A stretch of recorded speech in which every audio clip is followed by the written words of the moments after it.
What the ocean kept, the storm had finally passed some time before dawn, but the ocean had not yet calmed. Heavy grey waves still crashed violently against the black rocks below the cliffs of Harrow Point, sending cold spray high into the air like ghostly breath. The wind carried the sharp scent of salt, seaweed and rain-soaked wood through the empty streets of the small main town. Loose shutters knocked somewhere in the distance. A rusted harbour sign creaked rhythmically with each gust. The entire coastline looked wounded. Broken driftwood littered the shore. Tangled fishing nets had washed halfway onto the beach. One small abandoned rowboat had been thrown against the rocks during the night, now resting upside down like the skeleton of some forgotten creature. Eleanor Whitmore walked slowly along the shoreline with her coat pulled tightly around her thin frame. At 72, she moved carefully over the wet sand, though her morning beach walks had become a ritual she rarely missed, especially after storms. Storms brought things back. Shells, fragments, memories. The pale morning sky barely held any colour. Only a faint silver light stretched across the horizon where the ocean disappeared into fog. Eleanor stopped near a cluster of dark rocks. Her gloved hand tightened around the small thermos of tea she carried every morning. Something caught her eye. Half buried beneath wet sand and seaweed, just beyond the reach of the retreating tide, was the neck of a glass bottle. At first, she almost ignored it. The beaches around Harrow Point collected strange debris after storms all the time, rusted cans, old ropes, occasionally messages left by tourists. But something about this bottle felt different. The glass looked old, very old. Its surface was clouded with age, scratched and worn by decades of salt water. The waves crawled closer again, almost as if trying to reclaim it. Eleanor slowly bent down. Her knees ached immediately from the cold. She brushed away wet sand carefully, then froze. Inside the bottle was folded paper. Not white paper, yellowed paper, old paper. Her heartbeat slowed strangely. For several seconds she simply stared at it while the wind howled around her. Then, without understanding why, her fingers began trembling. Not from the cold, no, from recognition. A terrible recognition. Her breathing became shallow. No, she whispered softly. The bottle slipped slightly in her hands as another wave crashed nearby, because even before opening it, even before seeing the words, she recognized the handwriting. After 50 years, she still recognized it. The walk back to her cottage felt longer than usual. The narrow coastal road curved beside cliffs, covered in dead autumn grass, bending violently in the wind. Fog drifted between weathered homes perched above the ocean. Most windows remained dark this early in the morning. Harrow Point always felt loneliest after storms. Eleanor's cottage stood near the northern edge of town, beside a crooked white lighthouse no longer in service. The small house had belonged to her parents once.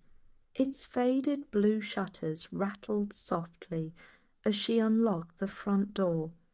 Inside, warmth greeted her immediately. The familiar scent of old books, cedarwood, and chamomile tea wrapped around the silence. She removed her wet coat slowly, but she did not light the fireplace, did not turn on the radio, did not make breakfast.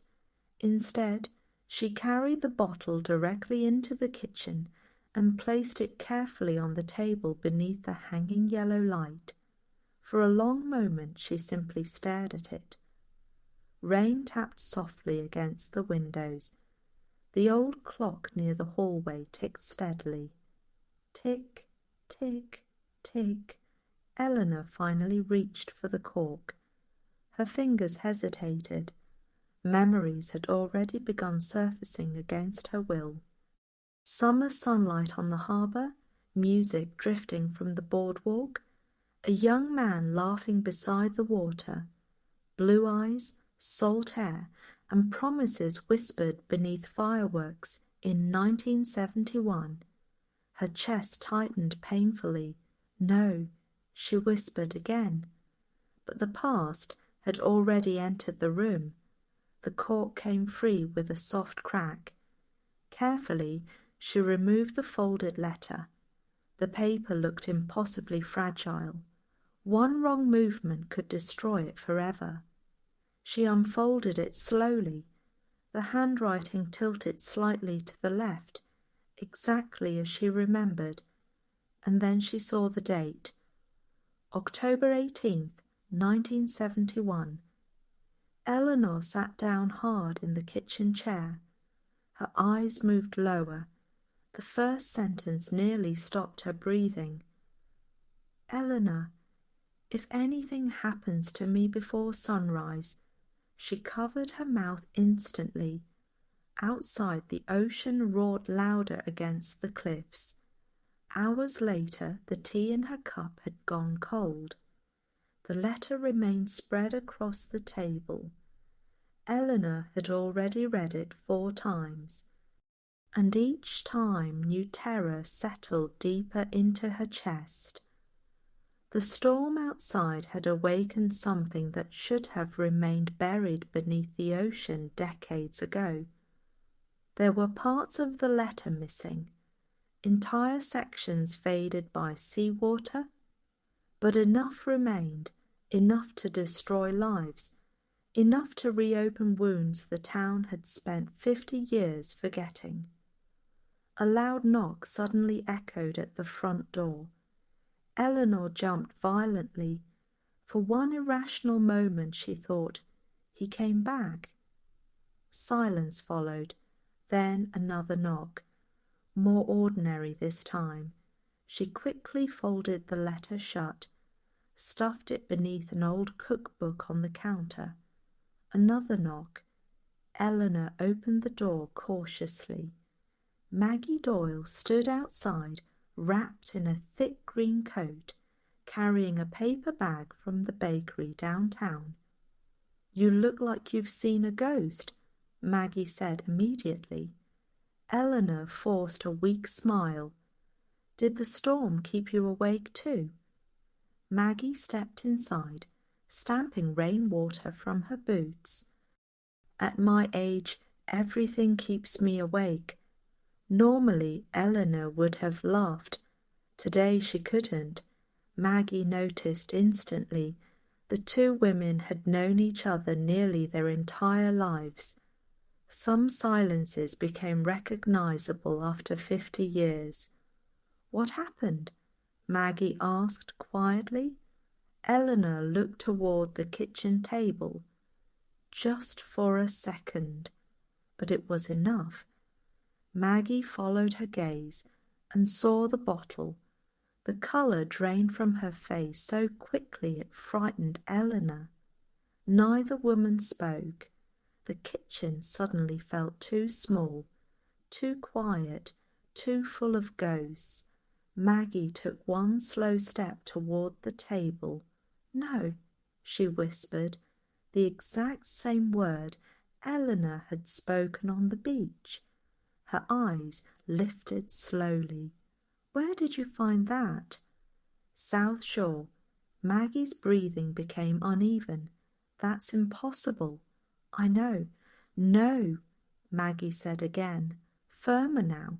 "You don't understand. That bottle—" She stopped herself abruptly. Outside, thunder rolled faintly over the ocean again. Eleanor stared at her oldest friend carefully. "What aren't you telling me?" Maggie's eyes filled with fear. Real fear, the kind Eleanor had not seen since they were young women standing on the docks half a century earlier. Finally, Maggie whispered, "Daniel said it was gone forever." Silence crashed between them. Then Eleanor slowly reached beneath the cookbook and unfolded the letter again. Maggie saw the handwriting and immediately began to cry. That evening the storm returned. Darkness covered Harrow Point early. The lighthouse beam rotated slowly across the black ocean, while rain battered the windows of Eleanor's cottage. Maggie had already gone home, but her final words still echoed inside Eleanor's mind. "You should burn it, destroy it, pretend it never returned." Eleanor sat alone in the living room with the letter in her hands while Frank Sinatra played softly from an old record player. The same album she used to listen to in 1971. The fire crackled low beside her. She could burn the letter now. One match, one moment, and the past would disappear again. But instead, her eyes moved toward the final surviving line near the bottom of the page, a line she had somehow missed before. The ink was faded almost beyond recognition, but not completely, and when she finally read it clearly, her blood turned cold, because the final sentence said, "There's something Claire must never discover," and Eleanor's daughter had never been mentioned before, not once. By morning the rain had become mist. A thick silver fog rolled through Harrow Point like drifting smoke from the ocean, swallowing rooftops, telephone poles, and empty streets. Fishing boats floated silently in the harbour, their shapes barely visible beyond the grey veil. Eleanor had not slept. The letter remained folded beside her untouched breakfast, while weak morning light spread across the kitchen. Claire. The name haunted her now. How could he have known? The letter had been written months before Claire was born. Eleanor stood at the sink, staring through the fogged window toward the ocean cliffs. Her reflection looked older today, more fragile, as though the storm had peeled away decades she had carefully built around herself. Then the telephone rang. The sharp sound cut through the silence like breaking glass. Eleanor froze before answering. "Hello?" "Mom."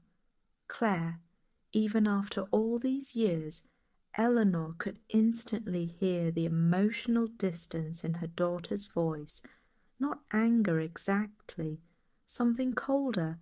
Carefulness. "I saw the storm damage on the news." Claire continued.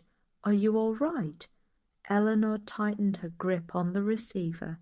"Yes." "You sound tired." "I didn't sleep much." A pause followed, the kind that often happened between them. Too many unfinished conversations existed in their relationship. Claire finally sighed softly. "I'm driving up." "No, Claire, you don't need—" "I already left Boston." Eleanor closed her eyes. Outside, a gull cried somewhere beyond the fog. "I'll be there this afternoon," Claire said quietly. "Okay?" Before Eleanor could protest again, the line disconnected. The drive from Boston to Harrow Point always filled Claire Whitmore with the same uncomfortable feeling, as though she were travelling backward through time. The farther north she drove, the more modern life seemed to disappear. Billboards vanished first, then highways, then crowds, until eventually only endless coastal roads remained, winding beside forests stripped bare by autumn. Claire gripped the steering wheel tighter as grey Atlantic waves appeared between trees. She hated this road, hated the memories attached to it.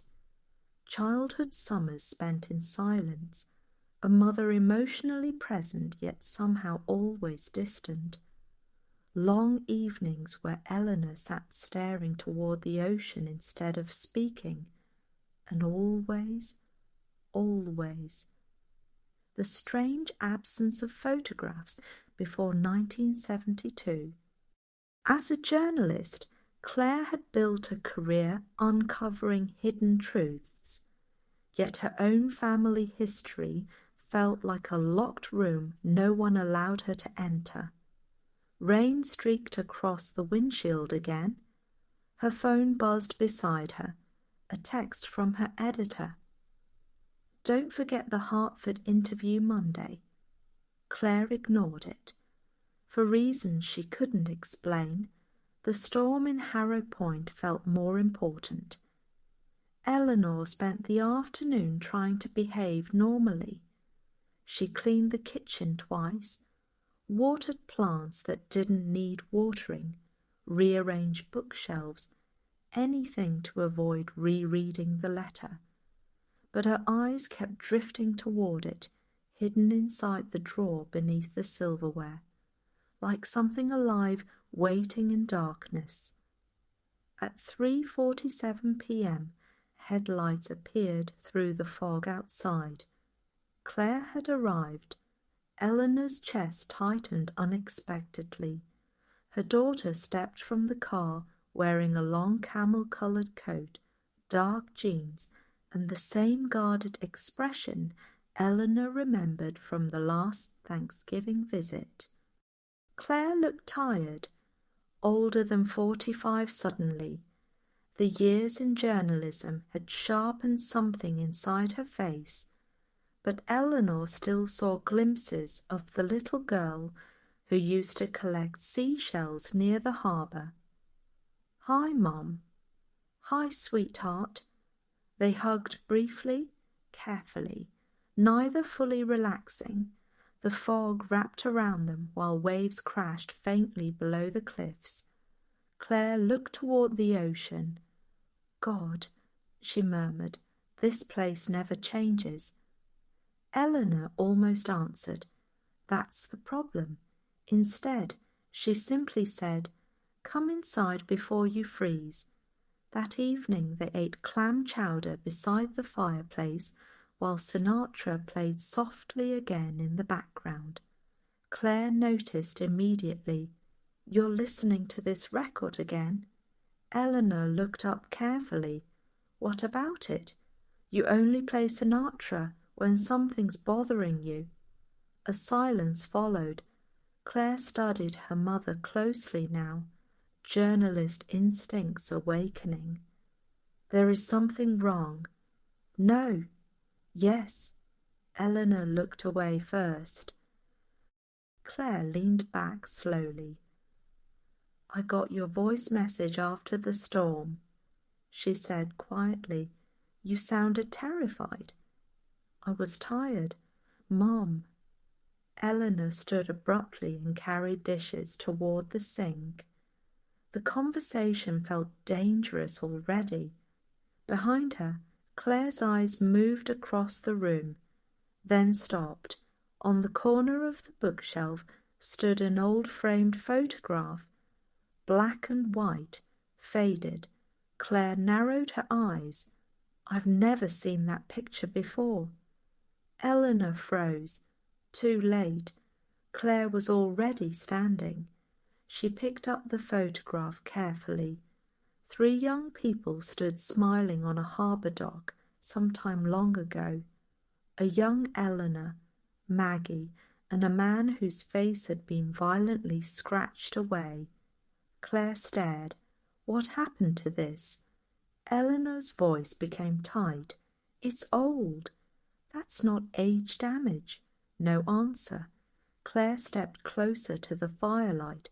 The scratches looked deliberate, angry, almost desperate. Who was he? Eleanor's silence deepened. Outside wind rattled the windows violently. Claire looked back at the photo, then suddenly noticed something else. Writing at the bottom corner, almost erased but still visible, October 1971. Her stomach tightened unexpectedly. Mom. Eleanor's face had gone pale again. Who is this man?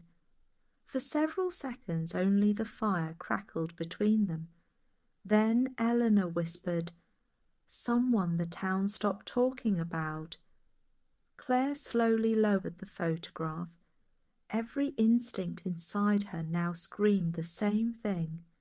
Her mother was hiding something enormous, and somehow it had something to do with the storm. Later that night, Claire couldn't sleep. The guest bedroom overlooked the cliffs behind the house, where fog drifted endlessly beyond the windows. At nearly midnight she quietly stepped downstairs for water.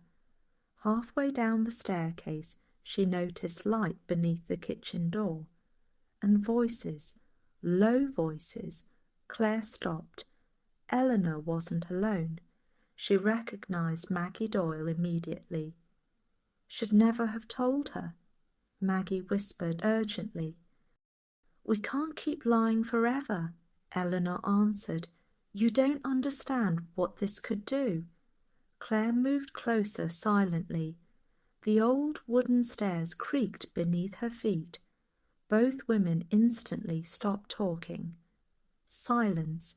Then Eleanor spoke sharply toward the darkness. "Claire?" Claire stepped into the kitchen slowly. Maggie looked terrified, not surprised. Terrified. On the table between them sat the old bottle, the letter, and another object Claire had never seen before, an old silver key covered in rust. The room felt suddenly airless. Claire looked directly at her mother. "What is going on?" Neither woman answered. Then Claire noticed the letter. Her eyes moved instantly to the handwriting, and something inside her shifted, because despite never seeing it before, the handwriting looked strangely familiar, almost like her own. The following morning arrived wrapped in a pale, motionless fog that clung to the coastline so heavily that Harrow Point seemed less like a real town and more like a fading memory suspended somewhere between the ocean and the sky, where even the sound of gulls felt distant and strangely hollow. Claire barely slept. Long after Eleanor and Maggie had gone silent downstairs, she had remained awake in the guest bedroom, listening to the endless rhythm of waves crashing against the cliffs beneath the house, replaying the image of the old letter over and over in her mind, while an unsettling feeling slowly settled deep inside her chest. The terrible sensation that she had unknowingly spent her entire life standing beside a locked door without ever realizing someone had hidden the key nearby. By 7 in the morning she was already downstairs. The house smelled faintly of cinnamon tea and rain-damp wood. Eleanor stood at the stove preparing oatmeal in complete silence, while Sinatra played quietly from the old record player near the fireplace, his warm voice drifting through the room with the melancholy softness of another era.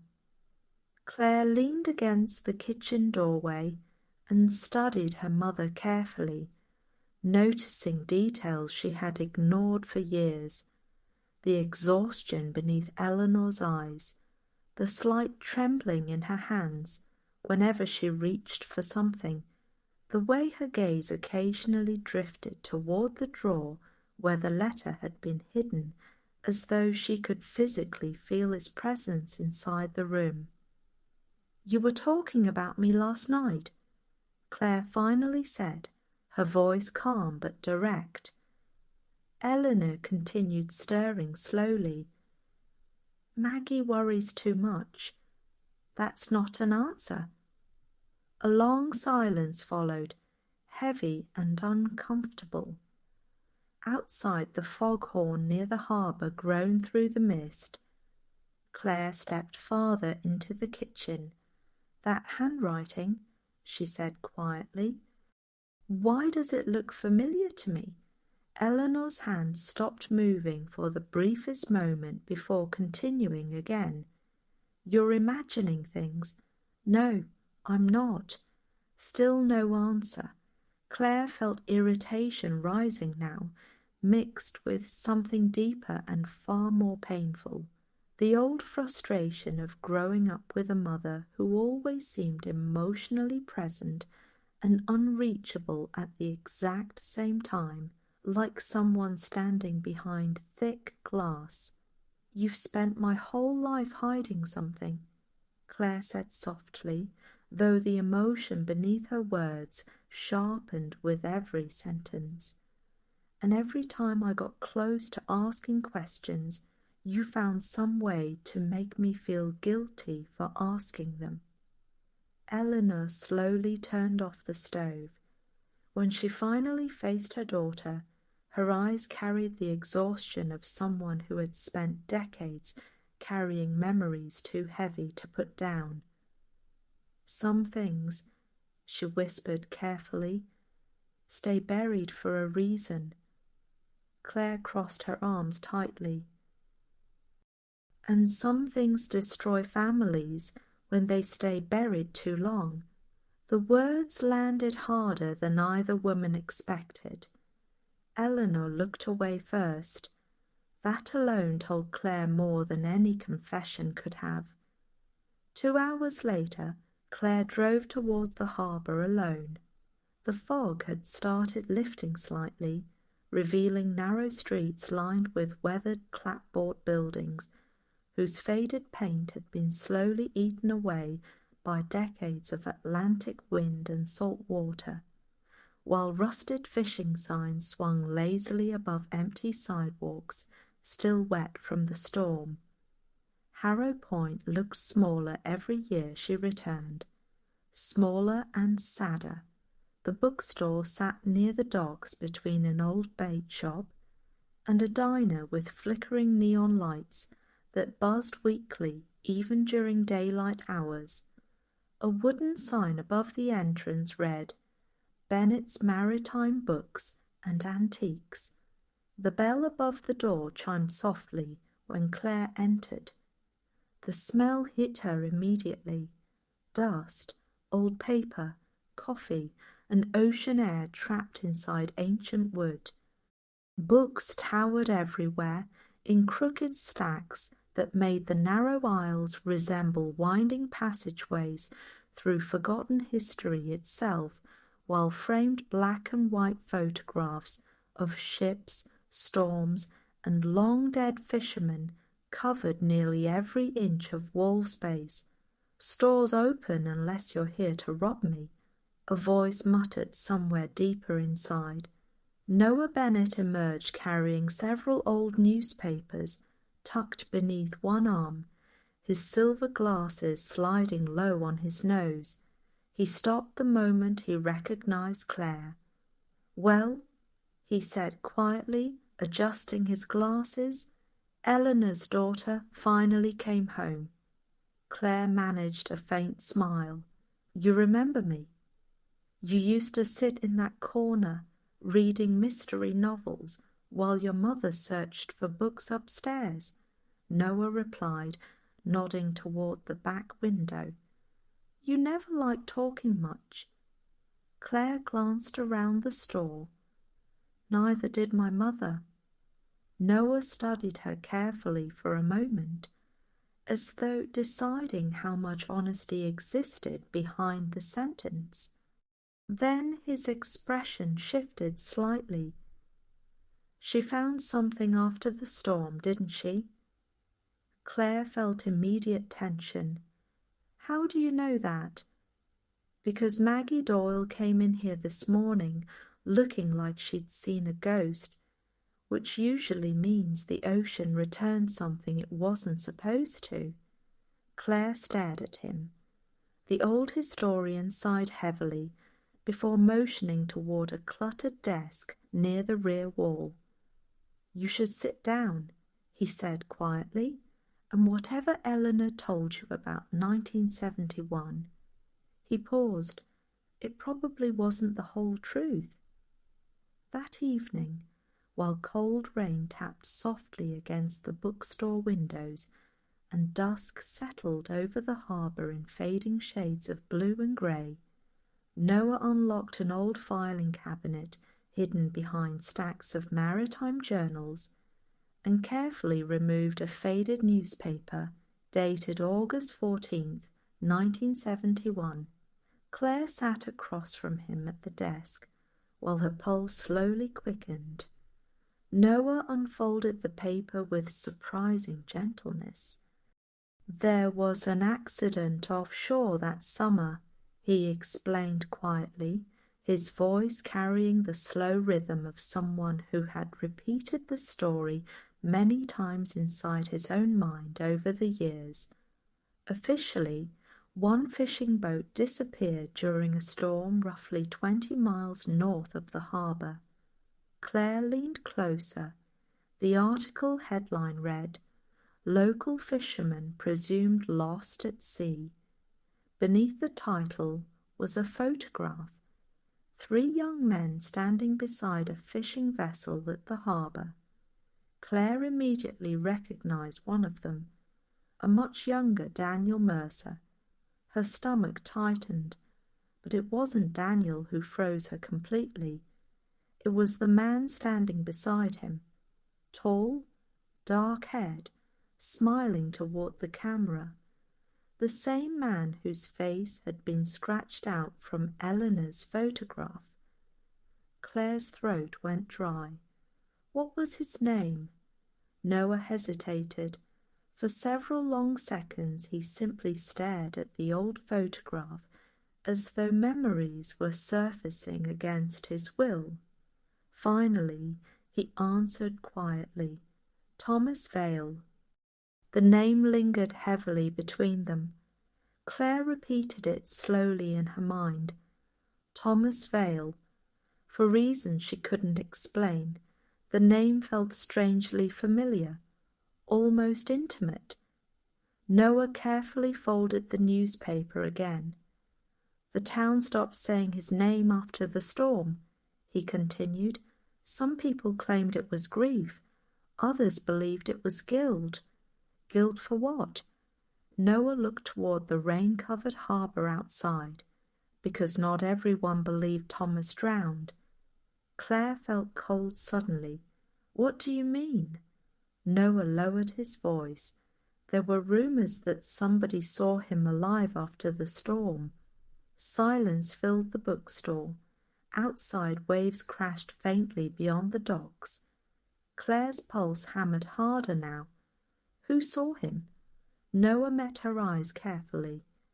Your mother. The summer of 1971 returned to Eleanor that night, like an old song she had spent decades trying not to hear. She sat alone beside the fireplace after Claire returned from town, pretending to read while memories slowly rose around her with painful clarity. She remembered the boardwalk festival first, warm air drifting through the harbour, paper lanterns swaying above crowded streets, teenagers dancing near the pier while music from the Righteous Brothers echoed across the water beneath strings of yellow lights. And Thomas, God, she remembered Thomas most clearly of all. The way he laughed with his whole body, the way ocean wind constantly pushed dark hair across his forehead, the way he used to look at her as though she were the only thing in the world capable of quieting whatever sadness lived inside him. She had been 21, young enough to believe love alone could save people from themselves. The memory unfolded painfully now, Thomas pulling her into a slow dance near the docks, while fireworks exploded above the harbour. "You ever think about leaving this place?" he had asked softly. "Every winter. I mean forever." Eleanor remembered smiling. "And go where?" Thomas looked toward the dark ocean. "Anywhere the past can't follow." Even then, she had heard something troubled beneath his voice. Fear. At the time she hadn't understood why. Now she understood too well. Because someone had been watching them that night, watching from the far end of the pier beneath the shadows near the fishing boats. Someone neither of them noticed until it was already too late. Back in the present, Eleanor looked up suddenly from her chair as headlights swept briefly across the cottage windows. A car had stopped outside. Her pulse immediately quickened. Claire was upstairs. Maggie wasn't expected. Slowly Eleanor stood and moved toward the front door. The rain had grown heavier again. She opened the door carefully. Daniel Mercer stood beneath the porch light, soaked by rain and carrying an expression so grim that Eleanor instantly felt fear crawl through her chest. Neither spoke at first. The wind roared between them.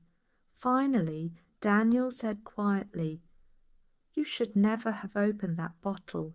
And for the first time in 50 years, Eleanor saw genuine terror in his eyes. The storm returned again during the night with a violence that rattled windows across Harrow Point and sent enormous waves crashing against the cliffs, hard enough to shake the foundations of homes built too close to the Atlantic, while lightning flashed intermittently through the fog like brief fractures opening across the sky.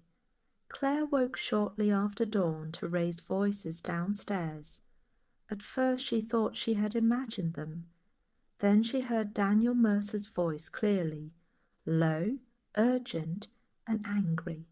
She slipped quietly from bed and moved toward the staircase, careful to avoid the old wooden steps that creaked loudest near the center. Below her, the kitchen glowed dimly beneath yellow light while rain hammered the windows. Daniel stood beside the table, still wearing his heavy navy sweater.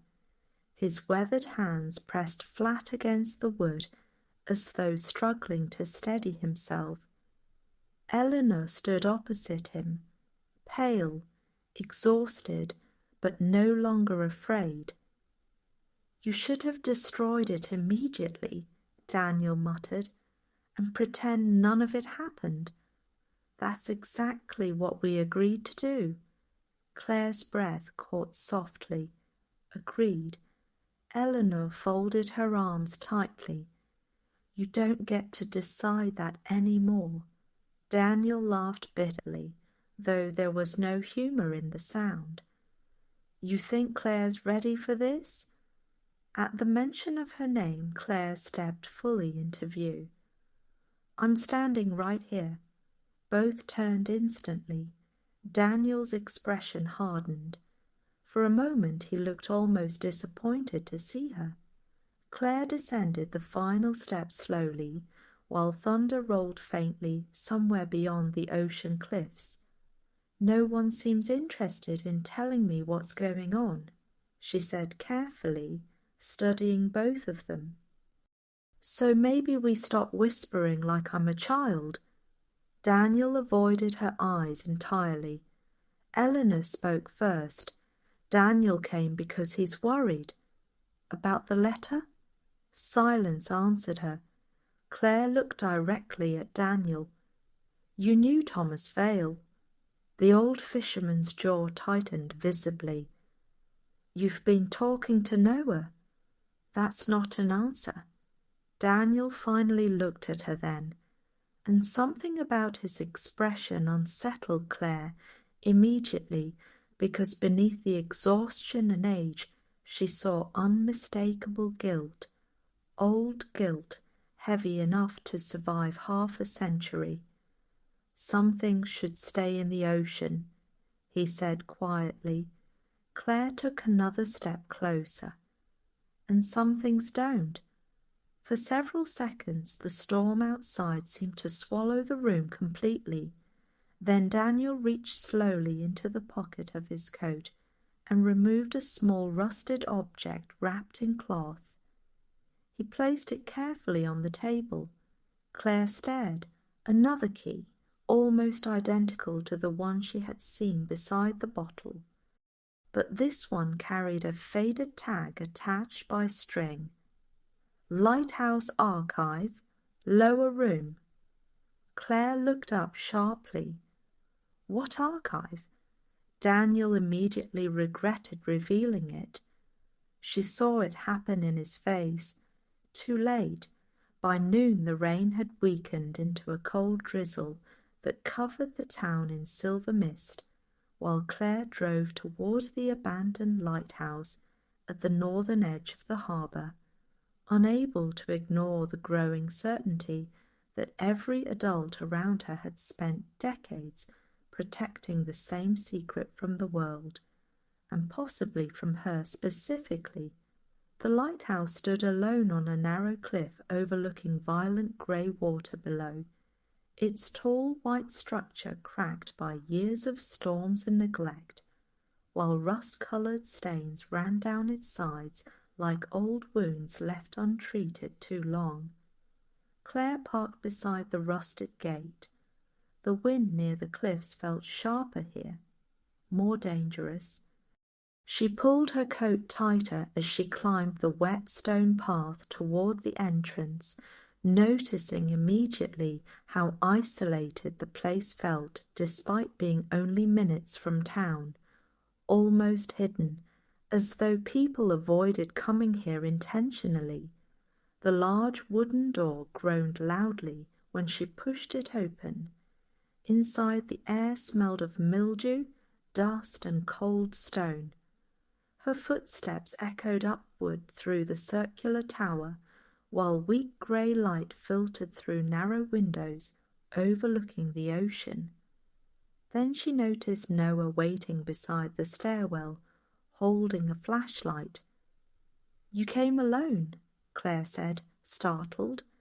Noah gave a faint shrug. "Daniel asked me not to help you, and naturally you ignored him. Curiosity ages better than obedience." Despite everything, Claire smiled slightly. Noah handed her the flashlight. "The lower archive is beneath the tower," he explained quietly. "Most of the town forgot it even existed." They descended carefully down a narrow spiral staircase hidden behind an old maintenance door until they reached a heavy metal entrance partly swollen shut from moisture and time.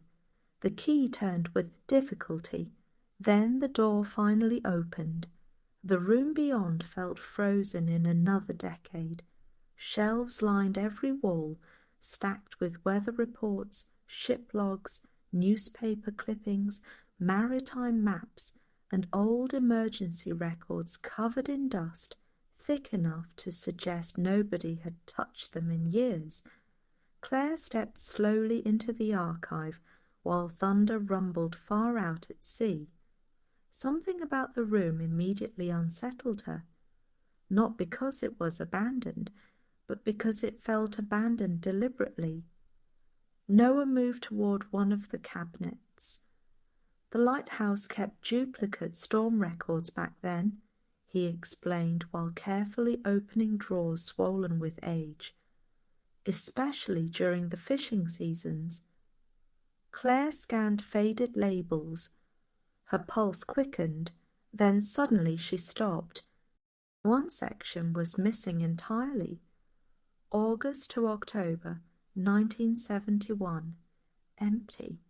Claire frowned. Where are the records? Noah's expression darkened. That, he said quietly, is exactly the problem. Hours passed inside the archive while rain beat steadily against the lighthouse walls and fog swallowed the ocean outside completely, turning the narrow windows into pale grey rectangles through which nothing living seemed visible any more. Claire searched through stacks of documents methodically, her journalist instincts sharpening with every inconsistency she uncovered. Boat registrations missing signatures, emergency call logs with erased timestamps, entire pages removed from weather reports. Someone had altered these records carefully, systematically, and decades ago. Look at this, Noah suddenly said from across the room. Claire crossed quickly toward him. He held an old harbour incident report beneath the flashlight beam. The document referenced the storm from August 1971, but one line had been crossed out heavily in black ink. Noah angled the page closer. Beneath the scratches, faint words remained barely visible. Second vessel reported near North Reef. Claire stared. Second vessel? Noah nodded slowly. Officially only one boat disappeared that night.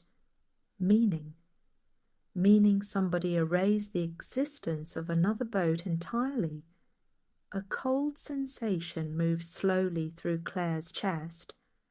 Thunder cracked loudly above the lighthouse, and suddenly she understood why Eleanor looked terrified when she found the bottle. Because this wasn't simply an old romance, this was a cover-up.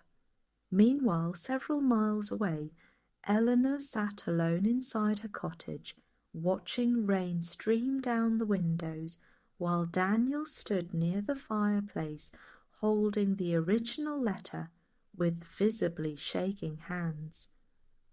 You should have told her years ago, Eleanor whispered. Daniel laughed bitterly. Told her what? The truth.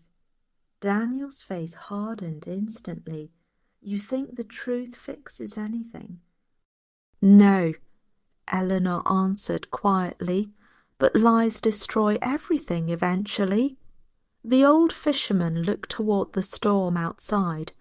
For several long moments he said nothing.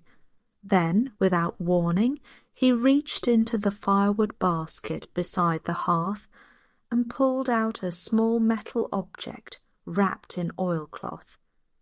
Eleanor's breath caught immediately, because she recognized it, an old compass, Thomas's compass. Daniel stared down at it heavily. There was another bottle, he admitted at last. Eleanor went completely still. What? It never reached shore. The fire crackled loudly between them. Rain battered the windows harder now. Eleanor stepped closer slowly. What was inside it? Daniel closed his eyes briefly, then answered in a voice barely above a whisper. The real confession. At that exact moment, far away inside the lighthouse archive, Claire pulled open one final drawer, hidden beneath a collapsed stack of storm ledgers. Inside lay a sealed evidence envelope yellowed with age.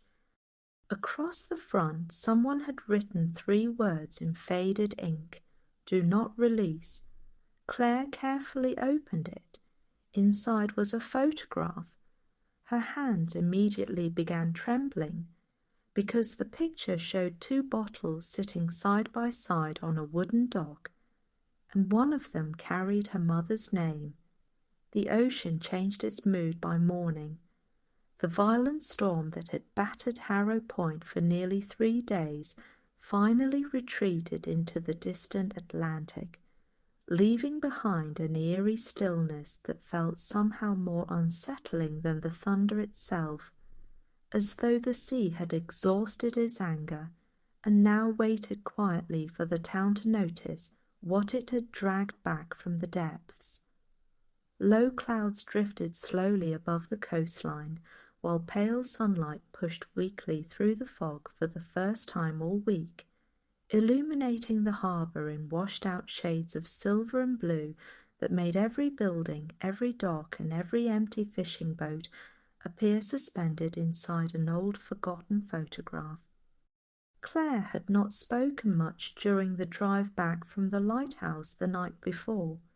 The photograph inside the evidence envelope had settled inside her mind like a splinter she could not remove, and no matter how many times she replayed the details in her head, the same impossible question kept returning with growing force. Why would there be two bottles? And why had someone gone to such extraordinary lengths to erase one of them completely? She stood now beside the kitchen window at Eleanor's cottage, holding a cup of untouched coffee, while her mother moved silently around the room, pretending to focus on ordinary morning routines, though every small movement betrayed exhaustion and fear. The old photograph from the archive rested face down on the table between them. Neither woman had mentioned it yet. Neither seemed ready. Finally Claire broke the silence. "You knew there were two bottles?" Eleanor stopped wiping the counter but did not turn around. "Yes." The honesty startled Claire enough that she almost didn't respond immediately. "Then why didn't you tell me?" Eleanor's shoulders tightened beneath her pale grey sweater. "Because the second bottle was never supposed to be found." Claire set her coffee down harder than intended. "That's not an explanation." "No," Eleanor answered quietly. "It's a warning." The room fell silent again, except for the distant cries of gulls outside and the soft ticking of the kitchen clock that suddenly seemed unnaturally loud. Claire stared at the back of her mother's head, while frustration slowly sharpened inside her chest.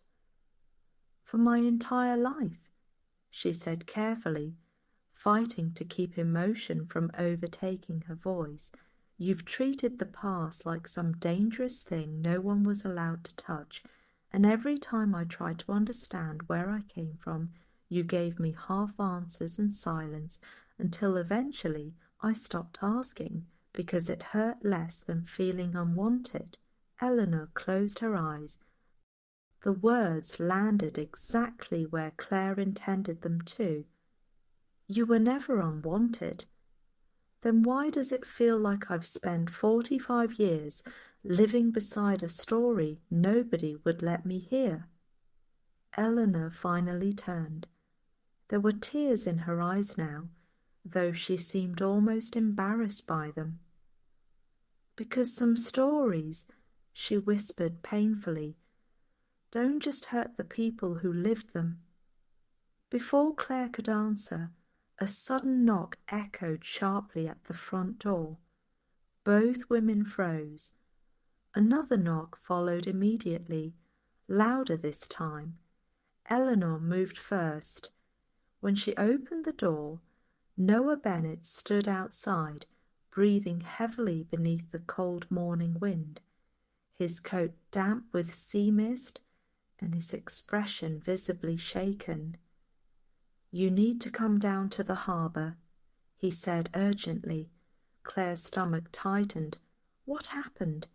Noah looked directly at Eleanor before answering. "The ocean brought something else back." The shoreline below the harbour cliffs had already begun attracting a small crowd by the time they arrived, though no one spoke above a whisper, as local fishermen and curious townspeople stood scattered along the wet sand, staring toward the edge of the tide with expressions ranging from confusion to quiet dread. The sea itself looked deceptively calm now. Long grey waves rolled gently towards shore beneath the pale sky, while fragments of driftwood floated lazily near the rocks, as though the Atlantic had forgotten the violence it unleashed only days earlier. Claire followed Noah carefully down the slippery embankment, her shoes sinking into cold sand, while wind whipped strands of hair across her face. Then she saw it.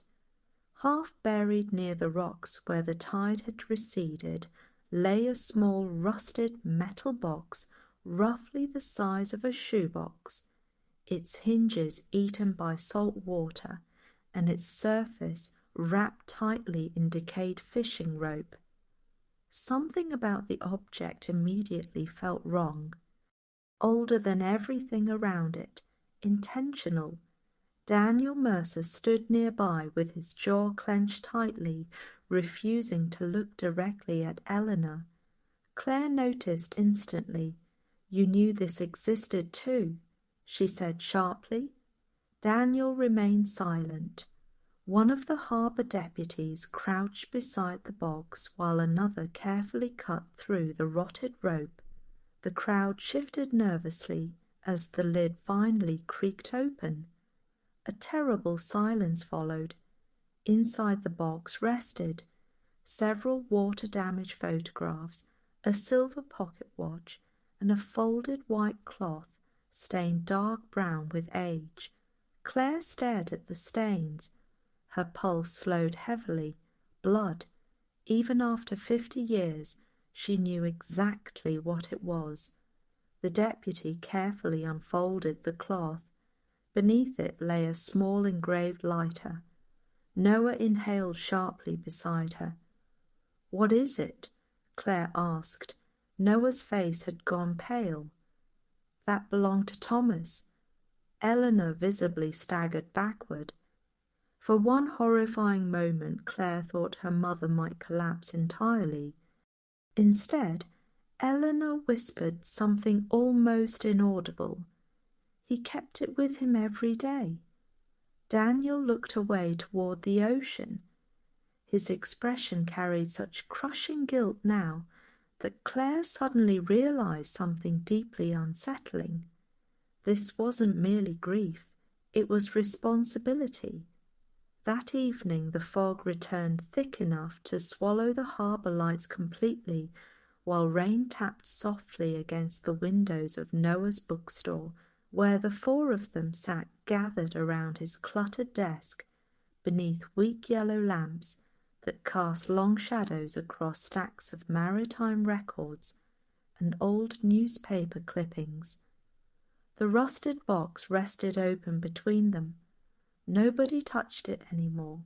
Noah carefully cleaned one of the recovered photographs with a soft cloth, while Eleanor watched silently from across the room, her hands trembling slightly around a cup of tea she hadn't managed to drink. Claire leaned forward. "What exactly happened in 1971? Daniel immediately answered. "A storm." Claire's patience snapped. "No," she said sharply, standing now. "That's the version everyone keeps hiding behind whenever the truth gets too close." Daniel's weathered face hardened. "You think you're ready for the truth because you spent years writing articles in Boston. I think I deserve honesty." "And what happens after that?" Daniel asked quietly, though his voice suddenly carried decades of exhaustion beneath it. "You think some answers leave people unchanged?" Claire stared at him. For several seconds no one moved. Then Noah quietly slid the cleaned photograph toward the center of the desk. Everyone looked down. The image showed 4 young people standing beside a fishing boat at sunset. Young Eleanor, young Maggie, Thomas Vale, and Daniel, all smiling, all alive, But it wasn't the people that froze Claire completely. It was the boat behind them. Painted across the side in faded letters was the vessel's name, the Annabelle. Claire frowned. That's impossible.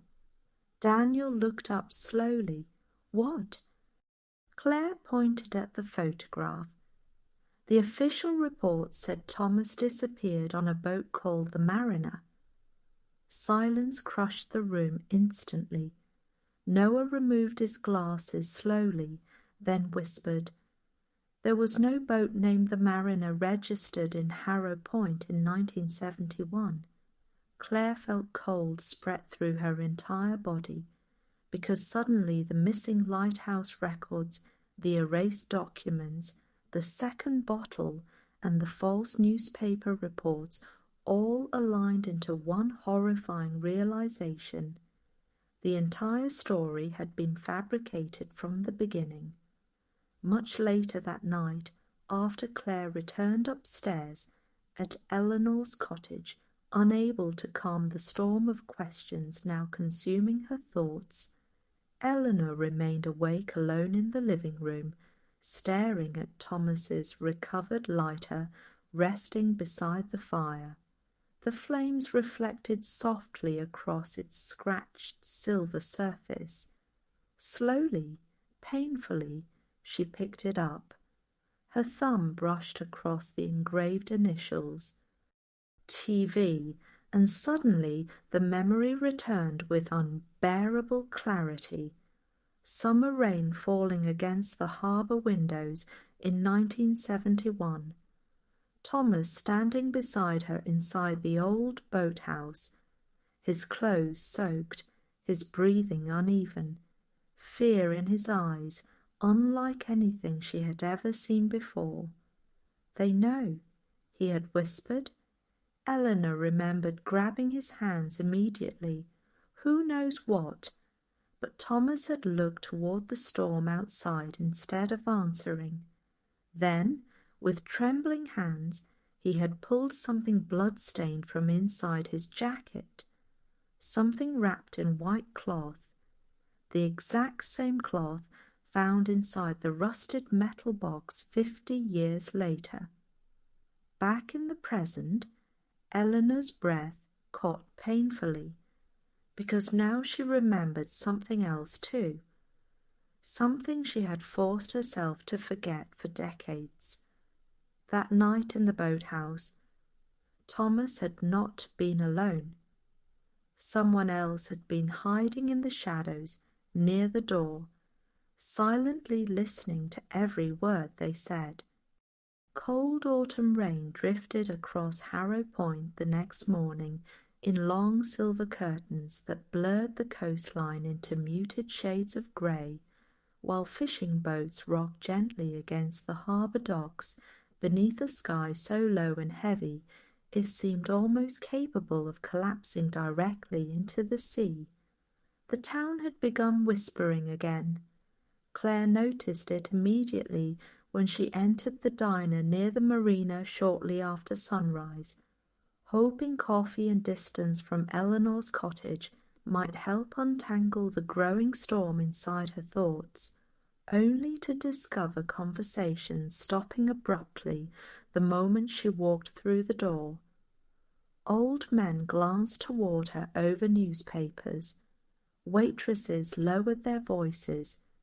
Even the air inside the diner felt tense now, as though the past itself had started moving quietly through Harrow Point again, after years spent buried beneath silence. Claire slid into a booth near the window overlooking the docks, while the neon sign outside buzzed faintly through the rain. Within minutes, Noah Bennett appeared, carrying a thick folder beneath his arm and 2 steaming mugs of coffee balanced carefully in his hands. "You look terrible," he said, while sitting down. Claire gave a tired laugh. "I think everyone in this town has lied to me at least once in the last 48 hours. Noah nodded thoughtfully. That sounds about right. He slid the folder across the table. I spent half the night searching old county records. Claire immediately straightened. And Noah opened the folder carefully, revealing photocopies of maritime registrations, insurance records, and handwritten harbour logs dating back more than 5 decades. There was never any official record of a vessel called the Mariner, he said quietly. Not in Harrow Point, not anywhere along this coast in 1971. Claire stared at the papers. Then why would newspapers print that name? Because someone wanted the real boat erased.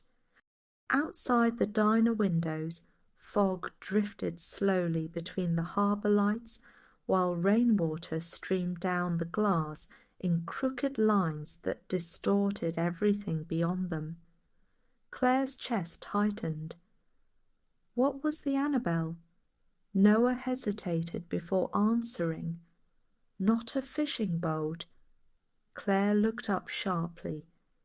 It belonged to Thomas's father originally, Noah explained, lowering his voice further now, despite the diner's noise around them.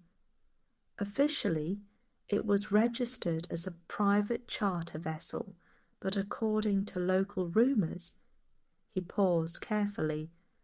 The boat was sometimes used to transport things people didn't ask questions about. Claire frowned. Illegal things? Possibly. Smuggling? Noah gave a faint shrug. In coastal towns during the 70s, people survived however they could. Claire leaned back slowly, while her mind raced through possibilities she still couldn't fully piece together. So Thomas was involved? No, Noah answered immediately, surprising her with the certainty in his voice. Everything I've ever heard suggests Thomas wanted out. The sentence lingered heavily between them. Out, not escape from the town. Escape from something specific. Claire looked down again at the harbour documents, then froze. One handwritten log entry near the bottom of the page carried a familiar date, August 18th, 1971. Departure time, 11:42. P.M. vessel, Annabelle. Passengers, T-Vale/D. Mercer/unknown third party. Claire's pulse quickened instantly. Unknown third party. She looked up slowly. Noah. But Noah already understood, because both of them realized the exact same terrifying thing simultaneously. Someone else had been on that boat the night Thomas disappeared, and whoever it was, their identity had been intentionally removed from history. Meanwhile, several miles north of the harbour, Eleanor sat alone inside Maggie Doyle's small seaside cottage, while wind rattled the old windows hard enough to make the hanging teacups tremble softly against one another. Maggie looked exhausted. She had barely touched her breakfast. Her usually warm face now carried the strained expression of someone watching old nightmares slowly return to life piece by piece. "She's getting too close," Maggie whispered. Eleanor stared silently into her untouched tea. "She deserves the truth." "No," Maggie said sharply, surprising even herself with the force of her voice. "You think she wants the truth now, but once she knows everything—" Her words faded unfinished, because neither woman truly knew what came after. Eleanor looked toward the ocean beyond the fogged windows. She already knows the official story was fake. Maggie closed her eyes. Daniel warned us this would happen someday. Daniel helped create the lie. Maggie suddenly stood and walked toward the sink, her movements restless and uneven. You think he had a choice? Eleanor's eyes narrowed slightly. What does that mean? Maggie froze. The silence that followed felt dangerous, too long, too revealing. Slowly, Eleanor rose from her chair. Maggie, but Maggie turned away immediately. You should go home. What aren't you telling me? Maggie gripped the edge of the sink tightly, then finally whispered the words Eleanor had feared hearing for 50 years. Thomas wasn't the only person who disappeared that night. The room seemed to stop breathing. Even the wind outside felt suddenly distant. Eleanor stared at her oldest friend in complete disbelief. What? Maggie's voice shook now. There was another man on the boat. Eleanor's pulse thundered painfully in her ears. Who? But Maggie looked absolutely terrified now. Not emotional, not guilty, terrified, because whatever answer she carried had clearly haunted her for decades. Then quietly, almost too softly to hear, she whispered, Your husband. At nearly the exact same moment, Claire stood deep inside the county archive building, 2 towns away, while fluorescent lights hummed overhead and cold rain rattled against the narrow basement windows. Noah searched nearby shelves while Claire flipped through microfilm records from late August 1971, her eyes burning from exhaustion and disbelief. Then suddenly she stopped. A missing persons report, partially sealed. She leaned closer. Name, Robert Whitmore. Status, missing. Date filed, August 21st, 1971. Claire's entire body went cold. Robert Whitmore, her father? The father she had been told died of cancer when she was 3 years old. Her hands trembled violently now as she scanned lower. Last known location, Harbour District, Harrow Point, associated vessel, redacted. Claire could barely breathe. Behind her, Noah approached quietly, then saw the file in her hands. His expression immediately changed. Oh God, he whispered. Claire looked at him slowly, horror spreading across her face piece by piece. My father was on that boat. Neither spoke, because suddenly the entire story had shifted into something far more devastating than either of them imagined. This was no longer merely about a disappearance. This was about Claire herself, about her family, about the terrifying possibility that her entire life had been built upon a lie so enormous that everyone around her had participated in maintaining it for nearly half a century. Then Claire noticed something else near the bottom of the file. One final handwritten note, small, almost hidden. Case closed by request of D. Mercer. Claire stared at the initials, and for the first time since arriving in Harrow Point, she felt afraid of Daniel Mercer. That night, while fog swallowed the coastline completely and lighthouse beams swept silently across black ocean water below the cliffs, Daniel sat alone inside his small harbour house, carving a miniature wooden boat with slow mechanical movements that betrayed none of the storm raging inside him. The unfinished model resting in his hands was unmistakable. The Annabelle.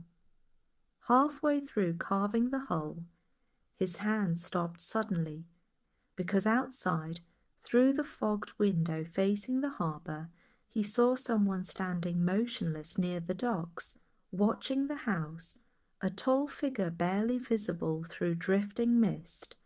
Daniel slowly rose from his chair, his pulse quickening for the first time in years, because for one impossible moment the silhouette looked exactly like Thomas Vale. The fog thickened so heavily overnight that by morning Harrow Point seemed to have disappeared entirely from the rest of the world, swallowed by cold silver mist that rolled endlessly through the harbour streets, wrapped around telephone poles and abandoned lobster traps, and pressed itself against windows with the unsettling stillness of something alive and listening. Claire barely remembered driving back from the county archives. The discovery of her father's missing persons file had hollowed something inside her so completely that even ordinary thoughts now felt distant and unreal, as though the ground beneath her life had shifted without warning and left her standing in a place she no longer recognized. Robert Whitmore, missing, not dead from cancer, not buried in Boston, not anything she had been told. The lie itself hurt, but what hurt more was the realization that her mother had carried this secret through every birthday, every family dinner, every quiet conversation they had shared across 45 years without ever once telling her the truth.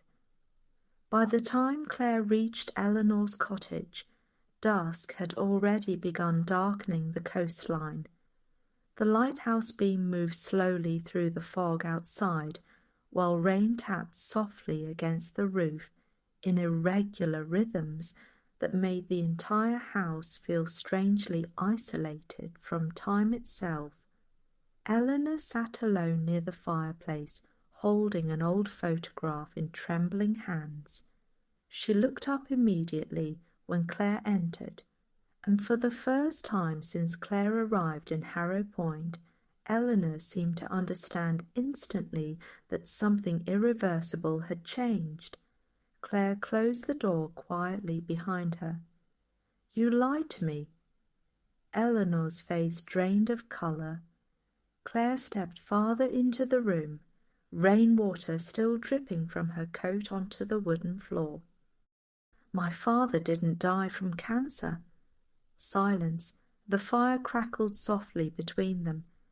Eleanor lowered the photograph slowly onto her lap, though her hands continued trembling uncontrollably. "Claire." "No." Claire interrupted, her voice unsteady now, despite every attempt to remain calm. "You don't get to say my name like this is just another difficult conversation you can survive by staying quiet long enough." Tears filled Eleanor's eyes instantly. "I wanted to protect you." "From what?" Eleanor looked toward the window instead of answering, and somehow that silence hurt more than any confession could have.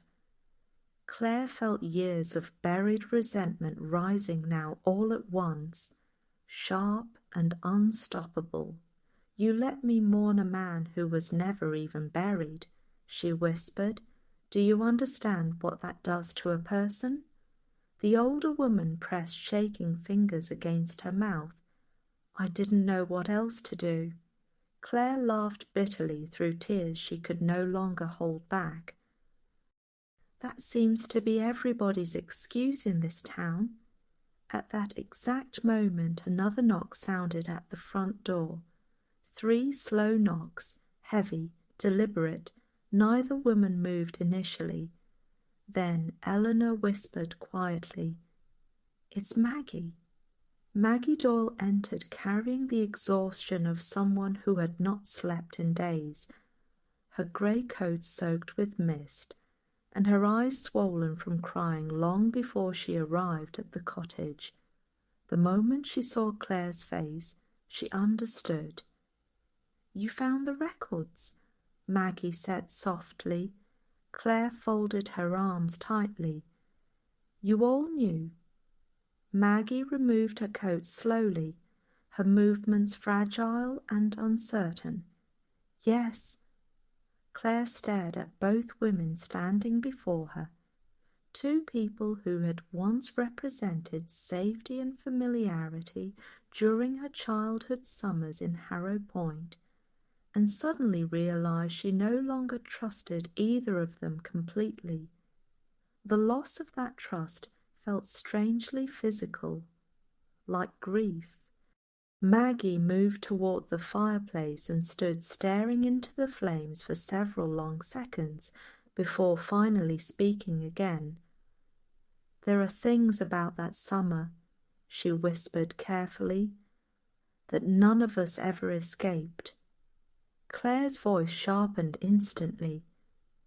Then maybe it's time somebody finally tells me what happened. The room fell silent except for distant waves crashing somewhere beyond the cliffs. Maggie closed her eyes briefly, and when she spoke again, her voice carried the terrifying heaviness of someone reopening wounds buried alive decades earlier. The night Thomas disappeared, she began slowly, was supposed to be the last night any of us ever saw him. Eleanor lowered her head. Maggie continued. He came to me first, before the harbour, before the storm. Claire stepped closer instinctively. What did he want? Maggie swallowed hard. He wanted help leaving town. The sentence settled heavily across the room. Claire frowned. Leaving from who? Maggie looked directly at her now. Your father! Silence exploded inside Claire's chest. What? Eleanor closed her eyes painfully. Maggie's voice shook harder now as memories resurfaced. Robert Whitmore worked with people outside Harrow Point, dangerous men connected to smuggling operations along the coast, and Thomas discovered something he never should have seen. Claire stared in disbelief. My father was involved in smuggling? Not at first, Maggie answered quietly, but by 1971 he owed money to people who didn't forgive debts. The fire cracked loudly beside them. Outside, thunder rolled faintly over the ocean again. Claire felt her heartbeat slowing strangely, as though her mind struggled to absorb each new revelation fast enough. So Thomas planned to leave town? Maggie nodded. He wanted Eleanor to go with him. Claire looked sharply toward her mother. Eleanor's tears fell silently now. I loved him, she whispered. The honesty in her voice shattered something inside Claire completely, because for the first time she realized this wasn't simply an old mystery to her mother. It was unfinished grief. Maggie continued quietly. The plan was simple. Thomas would leave on the Annabelle before sunrise and disappear north across the Canadian border where Robert's associates couldn't find him. But he never arrived, Claire whispered. No. The room darkened slightly as clouds shifted outside. Then Maggie said the words that made Eleanor visibly flinch. Because Daniel lied to all of us. Claire's eyes snapped toward her instantly. What did he do? Maggie looked toward the ocean beyond the windows, as though terrified the answer itself might still be listening after 50 years. He changed the route. The memory returned to Eleanor with painful clarity now. August 1971. Warm summer rain falling across the harbour docks beneath yellow streetlights shimmering on black water, while music from the festival drifted faintly through the fog. Thomas, standing beside the Annabelle, with one hand gripping the dock rope tightly, while fear and urgency battled visibly across his face. "You can still come with me," he had whispered. Eleanor remembered touching his cheek softly. "I can't leave like this." "Then they'll destroy you too." The wind had smelled like rain and gasoline that night. She remembered that strangely clearly. Then Daniel appeared through the fog, carrying supplies for the boat. Thomas immediately lowered his voice. "He promised he'd get us through the northern passage before dawn," he told her quickly. But even then, something inside Eleanor felt wrong. Daniel wouldn't meet her eyes. And somewhere farther down the pier, hidden partially behind stacked fishing crates, she remembered seeing another figure standing silently in darkness, watching all of them. Robert Whitmore, her husband. Back in the present, Claire sat slowly down onto the couch because her legs no longer felt steady enough to support her. "You're telling me my father hunted Thomas?" "No," Maggie whispered. "He tried to stop him." Claire looked up sharply. "What does that mean?" Maggie's eyes filled with tears again. "Robert discovered people were planning to kill Thomas before he left town." Eleanor inhaled sharply. Even she had never heard this part before. Maggie continued, trembling now. "Your father went to the harbour that night to warn him." The room went completely still. Claire could barely breathe. "Then why did they both disappear?" Maggie's face crumpled. "Because only one of them was supposed to survive the storm." Much later that night, after Maggie finally left, and Eleanor retreated silently upstairs, unable to endure the weight of memory any longer, Claire remained awake alone in the living room, staring at the fire while rain slid endlessly down the windows overlooking the ocean. The old letter rested open on the table before her. For the first time since arriving in Harrow Point, she forced herself to reread every surviving line slowly, carefully, and suddenly she noticed something she had overlooked before, a phrase partially hidden beneath water damage near the bottom of the page. 3 faded words. "Tell her yourself." Claire frowned. Tell who? Then she realized something terrifying. The sentence wasn't directed toward Eleanor. It was directed toward someone else. Someone Thomas expected to still be alive after the storm. At that exact moment, upstairs inside her bedroom, Eleanor opened an old cedar box hidden beneath her bed and removed a photograph she had not touched in nearly 50 years. The image showed Thomas standing beside her at the harbour festival, smiling into the summer wind. But behind them, barely visible near the edge of the photograph, stood Daniel Mercer, watching them, and beside him, Robert Whitmore, alive, angry, and holding a revolver. The rain finally stopped some time before dawn, leaving Harrow Point wrapped in a cold, eerie silence, broken only by the distant crashing of waves against the cliffs below town, and the occasional mournful cry of gulls circling above the harbour, as though searching for something lost beneath the endless grey Atlantic water. Claire sat awake at the kitchen table long after sunrise, with Thomas's letter spread carefully before her beneath the pale yellow light, while exhaustion settled heavily beneath her eyes, and the smell of salt air drifted faintly through the cracked window beside the sink. The house itself felt different now, smaller somehow, filled with too many ghosts. Every object around her suddenly seemed connected to secrets she no longer understood.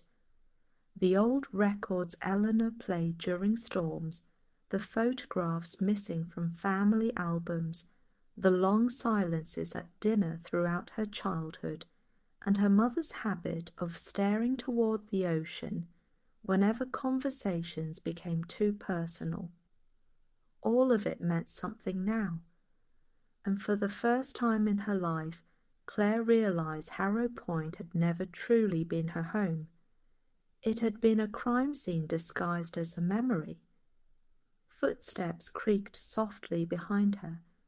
Eleanor entered the kitchen wearing a pale blue sweater, her silver hair still loose from sleep, while exhaustion shadowed every movement she made.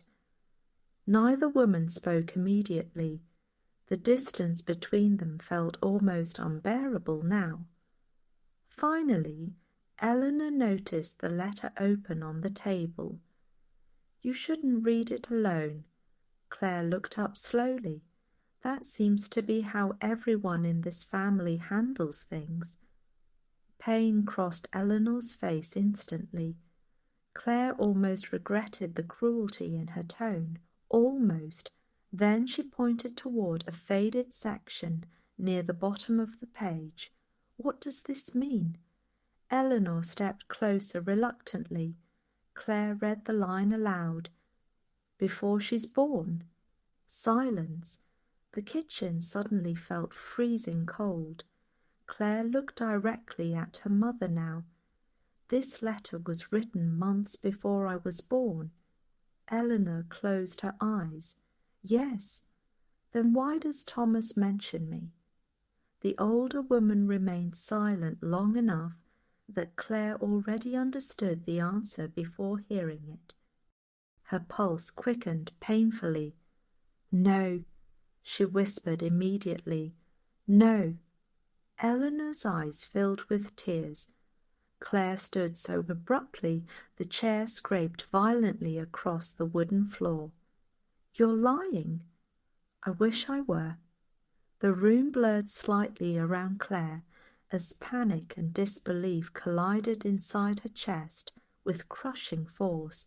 "No," she repeated again, shaking her head harder now. "My father was Robert Whitmore." Eleanor looked shattered standing there. "He raised you." The sentence hit Claire like ice water. "Raised you, not fathered you." Claire staggered backward slightly. Oh my God! The world tilted.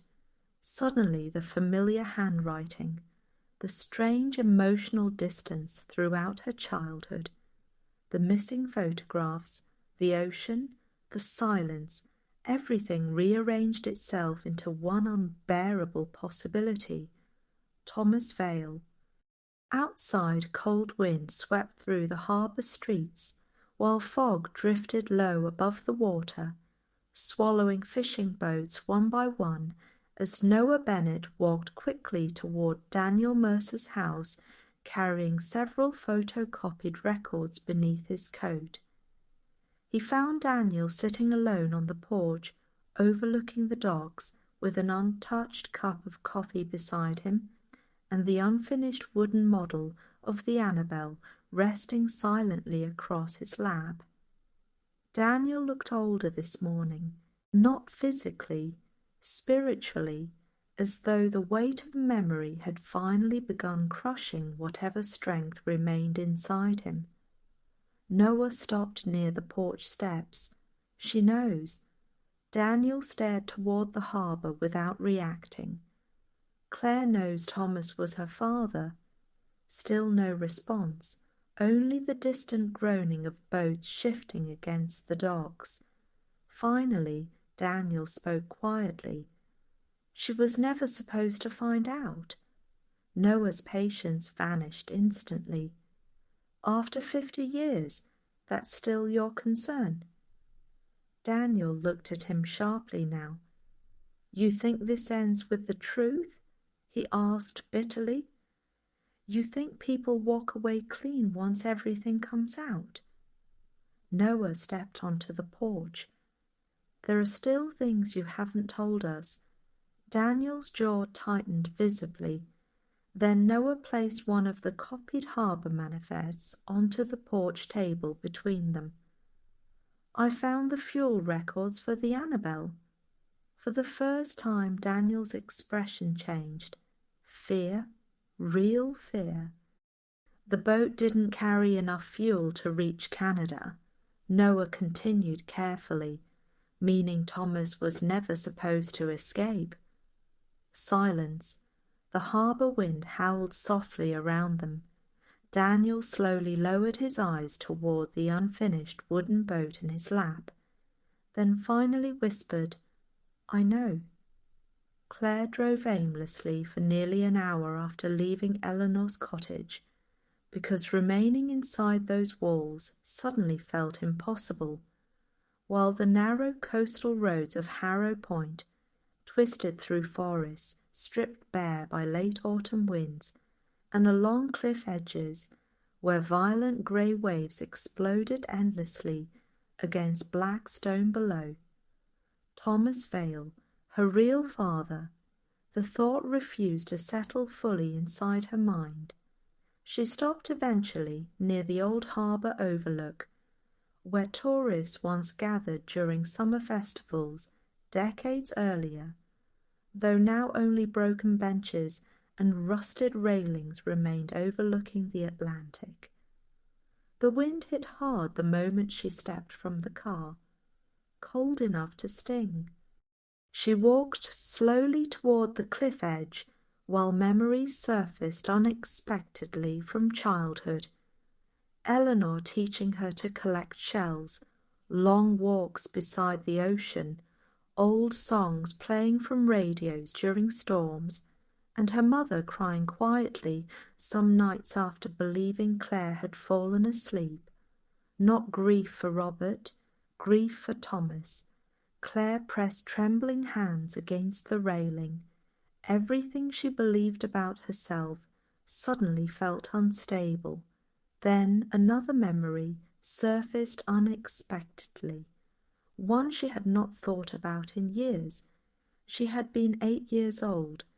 During a summer storm she had asked Eleanor once, "Did Dad love the ocean too?" And Eleanor had answered strangely, "Too much." At the time Claire assumed she meant Robert. Now she understood. That evening the four of them gathered again inside Noah's bookstore, while darkness settled early across Harrow Point and rain clouds returned slowly from the northern horizon, covering the town in deep blue shadows, broken only by the warm glow of harbour lights reflecting across wet pavement outside. The atmosphere inside the bookstore felt unbearable. No one knew how to speak normally anymore. Claire sat near the back shelves, wrapped tightly in her coat, while Eleanor remained near the window, unable to meet her daughter's eyes for more than a few seconds at a time.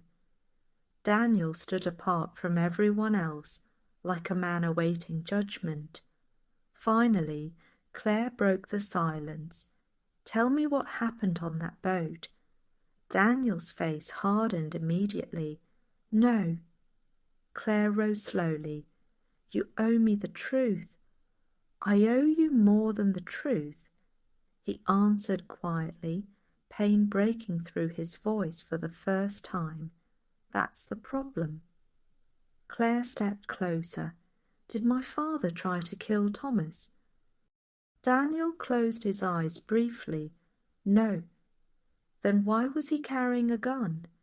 Eleanor looked up sharply. "You saw the photograph?" Claire nodded without looking away from Daniel. The old fisherman inhaled heavily, then finally spoke. "Because Robert discovered someone else was coming to the harbour that night." Silence. Noah frowned. "Who?" Daniel's expression darkened completely now. "The men Thomas stole from." The room seemed to shrink instantly. Claire felt cold spread slowly through her chest again. "What did he steal?" Daniel looked directly at her. Documents. Claire blinked. What kind of documents? But Daniel's answer came almost as a whisper. Names. Thunder rolled faintly outside. The bookstore windows rattled softly in the rising wind. Claire stared at him in confusion. What names? Daniel's eyes lowered heavily toward the floor. The names of everyone involved in the smuggling operation. Noah's face paled instantly, because suddenly the reason for the cover-up became horrifyingly clear. If Thomas carried those documents onto the Annabelle, then someone would have done absolutely anything to stop that boat from leaving harbour alive. At that exact moment, Eleanor suddenly gasped softly near the window. Everyone turned. A car had stopped outside the bookstore. Black, old. Its headlights remained on through the fog, and inside, barely visible behind the rain-covered windshield, sat a man none of them recognized, watching the store, watching them. Then slowly, before anyone could move, the car pulled away and disappeared into the mist. But not before Claire noticed one final detail that sent terror crawling down her spine. The driver had been holding something in his hand, an old silver lighter engraved with the initials TV. The wind arrived before the rain. By midnight, Harrow Point had once again surrendered itself to the restless violence of the Atlantic, as enormous waves crashed against the cliffs hard enough to send white spray exploding high above the shoreline, while heavy clouds swallowed the moon entirely and transformed the town into a dark maze of flickering harbour lights, rattling windows, and narrow streets drenched in cold sea water, carried inland by the storm. Inside Noah Bennett's bookstore, the atmosphere had become unbearable. Nobody spoke for several long minutes after the black car disappeared into the fog, because the sight of the silver lighter in the stranger's hand had awakened the same terrifying thought inside every person in the room, the impossible possibility that someone connected to 1971 had finally returned to Harrow Point after 50 years of silence.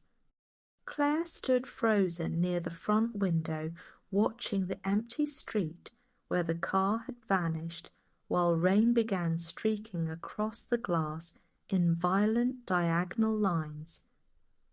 "That lighter was found in the metal box," she whispered slowly, struggling to keep her thoughts steady. "So how could someone else have it?" Noah removed his glasses and rubbed tired fingers across his face. "There's only one explanation." "No," Eleanor interrupted immediately, her voice sharp with sudden panic. "No, that's impossible." But Daniel Mercer remained completely silent, and it was his silence that frightened Claire most. She turned toward him slowly. "You know who was driving that car?" Daniel's weathered face looked carved from stone now, though beneath the hardness Claire could see something far more disturbing than anger. Recognition.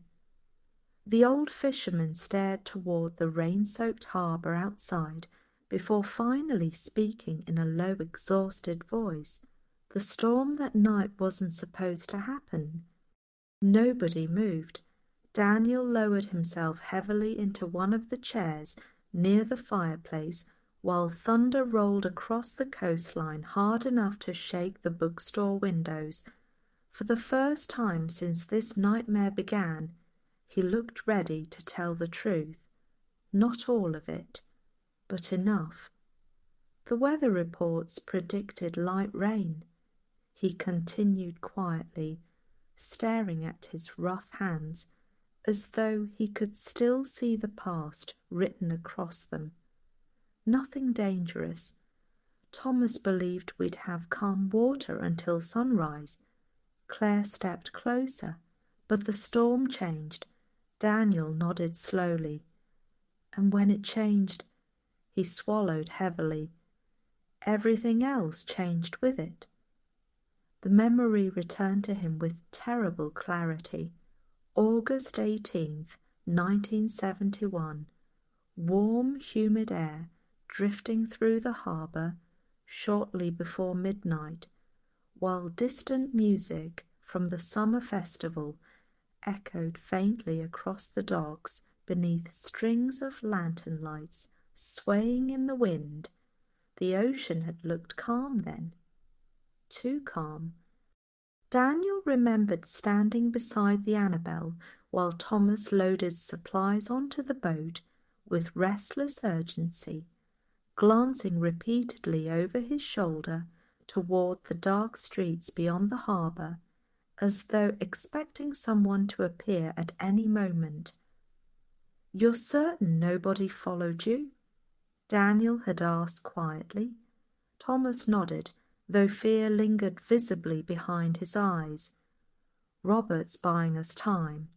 Even now, 50 years later, Daniel still remembered how strange those words sounded, because Robert Whitmore and Thomas Vale had once despised each other openly, their hatred fueled not only by Eleanor, but by something far darker, buried beneath the surface of the town itself. Yet somehow that night they stood united against a danger larger than both of them. Daniel remembered Robert arriving minutes later through the fog carrying a revolver tucked beneath his coat, while rain began falling lightly across the harbour. "He's late," Robert muttered immediately. Thomas looked toward him sharply. "Who?" But before Robert could answer, headlights appeared suddenly at the far end of the dock. All three men froze. A black sedan rolled slowly through the mist before stopping near the warehouses overlooking the harbour. Then the doors opened. Daniel's voice faltered slightly in the present as he stared into the fire. There were 4 of them. Claire's pulse quickened. The smugglers. Daniel nodded once. They knew Thomas took the documents. The bookstore remained completely silent, except for rain hammering the roof overhead. Daniel continued slowly. Robert told Thomas to leave immediately, but Thomas refused to go without Eleanor. Eleanor closed her eyes painfully. "He came to the cottage first," she whispered softly, "but I wouldn't leave." Daniel looked at her with visible regret. "You should have." Claire's eyes narrowed. What happened next? Daniel's jaw tightened heavily. The storm hit faster than anyone expected. Outside the bookstore, the rain intensified until water rushed along the harbour streets in silver rivers, while fog swallowed the lighthouse beam completely, transforming Harrow Point into a town suspended inside darkness and memory. Inside, Daniel's voice grew quieter. "The Annabelle left the dock just after midnight," he said. "Robert stayed behind to slow them down, while Thomas and I headed north through the reef passage." Claire frowned immediately. "You were on the boat with him?" Daniel nodded. For the first hour the water stayed manageable, but somewhere near Blackstone Reef. His voice lowered further now. The storm turned violent. The memory hit him hard enough that his hands visibly shook. He remembered waves crashing over the deck, wind screaming across black water, rain so thick it blinded them completely, and Thomas gripping the wheel desperately while lightning split the sky above the Atlantic. "We should turn back," Daniel had shouted over the storm. But Thomas refused. "If they catch us, Eleanor dies too." Another wave slammed against the boat hard enough to nearly capsize it. Daniel remembered falling across the deck, while crates broke loose around them. Then came the sound that still haunted his dreams 50 years later. Gunshots. Claire stared at him. Gunshots? Daniel nodded slowly. They followed us. The room seemed to stop breathing. The black sedan belonged to men working for a smuggling network operating along the northern coast, Daniel continued, and somehow they found another boat before dawn. Noah whispered quietly, "They hunted you." Daniel looked toward him. "No," he answered painfully. "They hunted Thomas." The storm outside the bookstore suddenly knocked out the power across half the harbour district. The lights flickered violently once before darkness swallowed the room completely. Claire gasped softly. Only the weak glow from lightning outside remained now, illuminating faces in brief flashes of silver and blue. Noah hurried toward a cabinet, searching for lanterns, while thunder exploded directly above the town. In the darkness, Daniel continued speaking. "The second boat rammed us near the reef." Claire's heart pounded painfully. What happened to Thomas? Daniel inhaled sharply. For several seconds only rain filled the silence. Then finally, he jumped. The words struck Eleanor like a physical blow. "What?" Daniel looked shattered now. The documents were inside a waterproof satchel chained to his wrist. He whispered, "He knew if they boarded the Annabelle, they'd kill all of us." Claire could barely breathe. "So he jumped into the ocean." Daniel nodded slowly. "In the middle of the storm." The lighthouse beam briefly pierced the fog outside before disappearing again. Then Daniel said the words that had clearly poisoned his soul for half a century. "I should have gone with him." Hours later, after the storm weakened slightly and Noah finally restored light inside the bookstore using an old generator buried in the storage room, Claire stood alone near the rear shelves, struggling to absorb everything she had heard. Thomas hadn't simply disappeared. He sacrificed himself. For Eleanor, for the documents, possibly for Claire before she was even born. Yet one question still refused to leave her mind. If Thomas died that night, who had been driving the black car? At that exact moment, Eleanor suddenly noticed something resting on the bookstore windowsill near the front entrance. A small envelope, wet from rain. No one had seen it placed there. Claire approached carefully. No address, no stamp, only one sentence written across the front in familiar slanted handwriting. "He never told you about the house." Eleanor's face went completely white because she knew immediately which house the message meant. The abandoned cliff house north of the harbour. The place Thomas used to hide things no one else was meant to find. The storm drifted north before sunrise, leaving behind a coastline washed clean and eerily quiet, while cold morning light spread slowly across Harrow Point in pale shades of silver and blue that reflected off puddles lining the harbour streets and illuminated the ocean with the exhausted calm that often follows destruction. Claire had not slept. The envelope remained beside her untouched coffee at Eleanor's cottage, while the words written across it repeated endlessly inside her mind. "He never told you about the house." Every secret in Harrow Point seemed connected now to hidden places. Hidden archives, hidden records, hidden bottles, hidden names, and somewhere above the northern cliffs stood another hidden piece of the past, waiting to be uncovered. Eleanor stood silently near the sink, staring out toward the ocean. She looked terrified, not uncertain, not confused, terrified. Claire finally broke the silence. "What's in the house?" Eleanor closed her eyes briefly.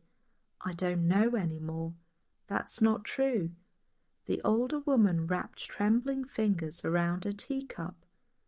"Thomas inherited it from his grandfather years before we met. Most people in town assumed it was abandoned, but it wasn't. No." Claire stepped closer. "You went there together." A long silence followed. Then Eleanor nodded once. "It was the only place in Harrow Point where nobody watched us." The honesty in her voice hurt Claire unexpectedly, because she suddenly realized how lonely her mother's entire life must have been. Loving someone she could never publicly mourn, while raising a daughter born from a secret, dangerous enough to bury beneath half a century of lies. "When were you last there?" Claire asked quietly. Eleanor's eyes drifted toward the envelope. "The night before the storm."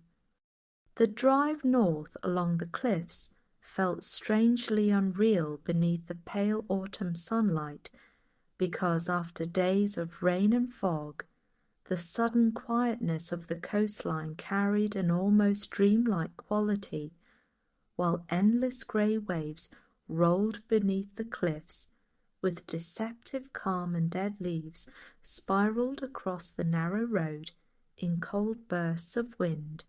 Claire drove. Noah sat beside her, holding old maps of the northern shoreline spread across his lap. Eleanor remained silent in the back seat, staring out the window with the expression of someone travelling toward a memory she spent decades trying to escape. Daniel refused to come. That alone unsettled Claire deeply. The farther north they travelled, the emptier the coastline became, until eventually the paved road narrowed into cracked gravel, winding through pine trees bent permanently inland by Atlantic storms. Then they saw it.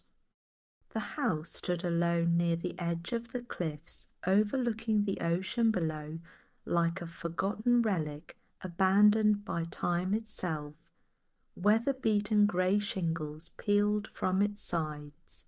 Several windows were shattered. The wrap-around porch sagged dangerously toward the rocks beneath it, and yet despite the decay, the place still carried traces of life somehow, as though someone had visited more recently than Eleanor wanted to admit. Claire parked slowly. No one moved immediately. The ocean crashed violently far below the cliffs, while gulls circled overhead against the pale sky. Finally, Eleanor whispered, "He kissed me on that porch the night before he disappeared." Inside, the house smelled of damp wood, dust and salt air trapped inside walls untouched for decades. Weak sunlight filtered through broken windows, while floorboards groaned beneath every careful step they took.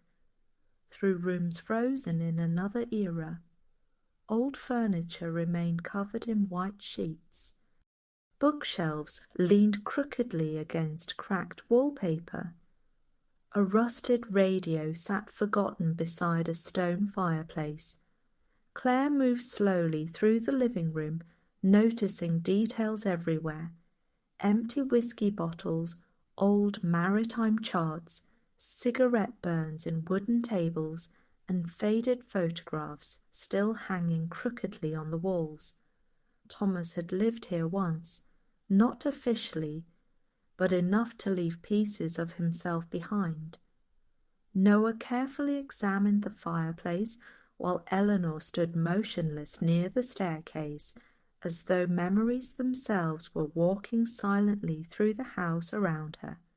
Then Claire noticed something strange. The dust near the hallway floor had been disturbed recently. Footprints, fresh. Her pulse quickened instantly. Someone's been here. Noah looked up sharply. Eleanor's face paled again.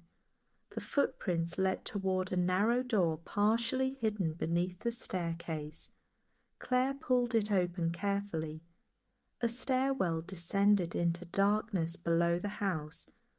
Cold air drifted upward, carrying the scent of seawater and mildew. A storm cellar, Noah murmured, but Eleanor shook her head slowly. No, she whispered.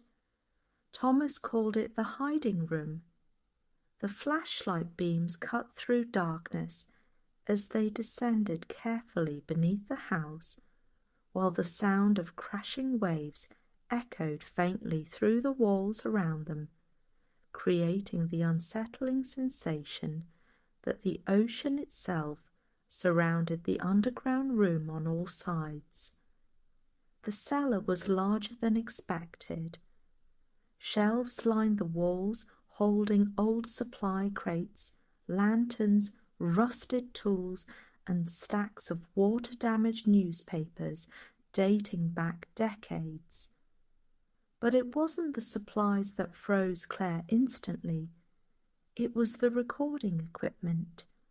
An old reel-to-reel tape recorder sat atop a wooden desk covered in dust beside several labelled cassette tapes sealed carefully inside plastic bags. Noah stared in disbelief. My God! Claire stepped closer. The labels were handwritten. Dogs, Storm Night, Robert, Daniel. Her heartbeat thundered painfully now. Eleanor covered her mouth. Thomas recorded conversations, she whispered softly. He said someday he might need proof.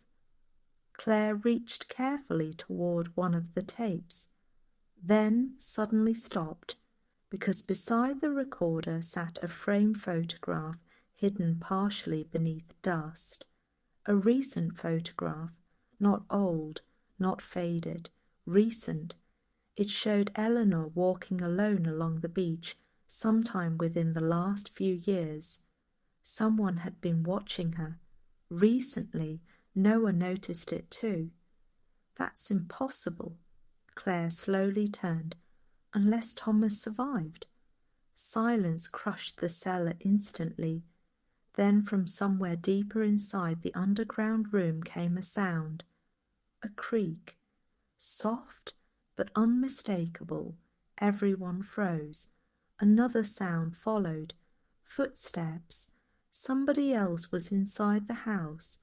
The flashlight beam shifted violently toward the darkness near the rear wall, where shadows moved faintly between stacked crates.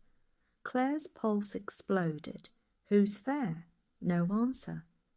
Only the sound of slow breathing somewhere beyond the darkness. Then suddenly a figure emerged briefly into the flashlight beam before disappearing again behind the shelves. Tall, broad-shouldered, older, but unmistakably familiar. Eleanor gasped sharply, because for one impossible, horrifying second, the man looked exactly like Thomas Vale.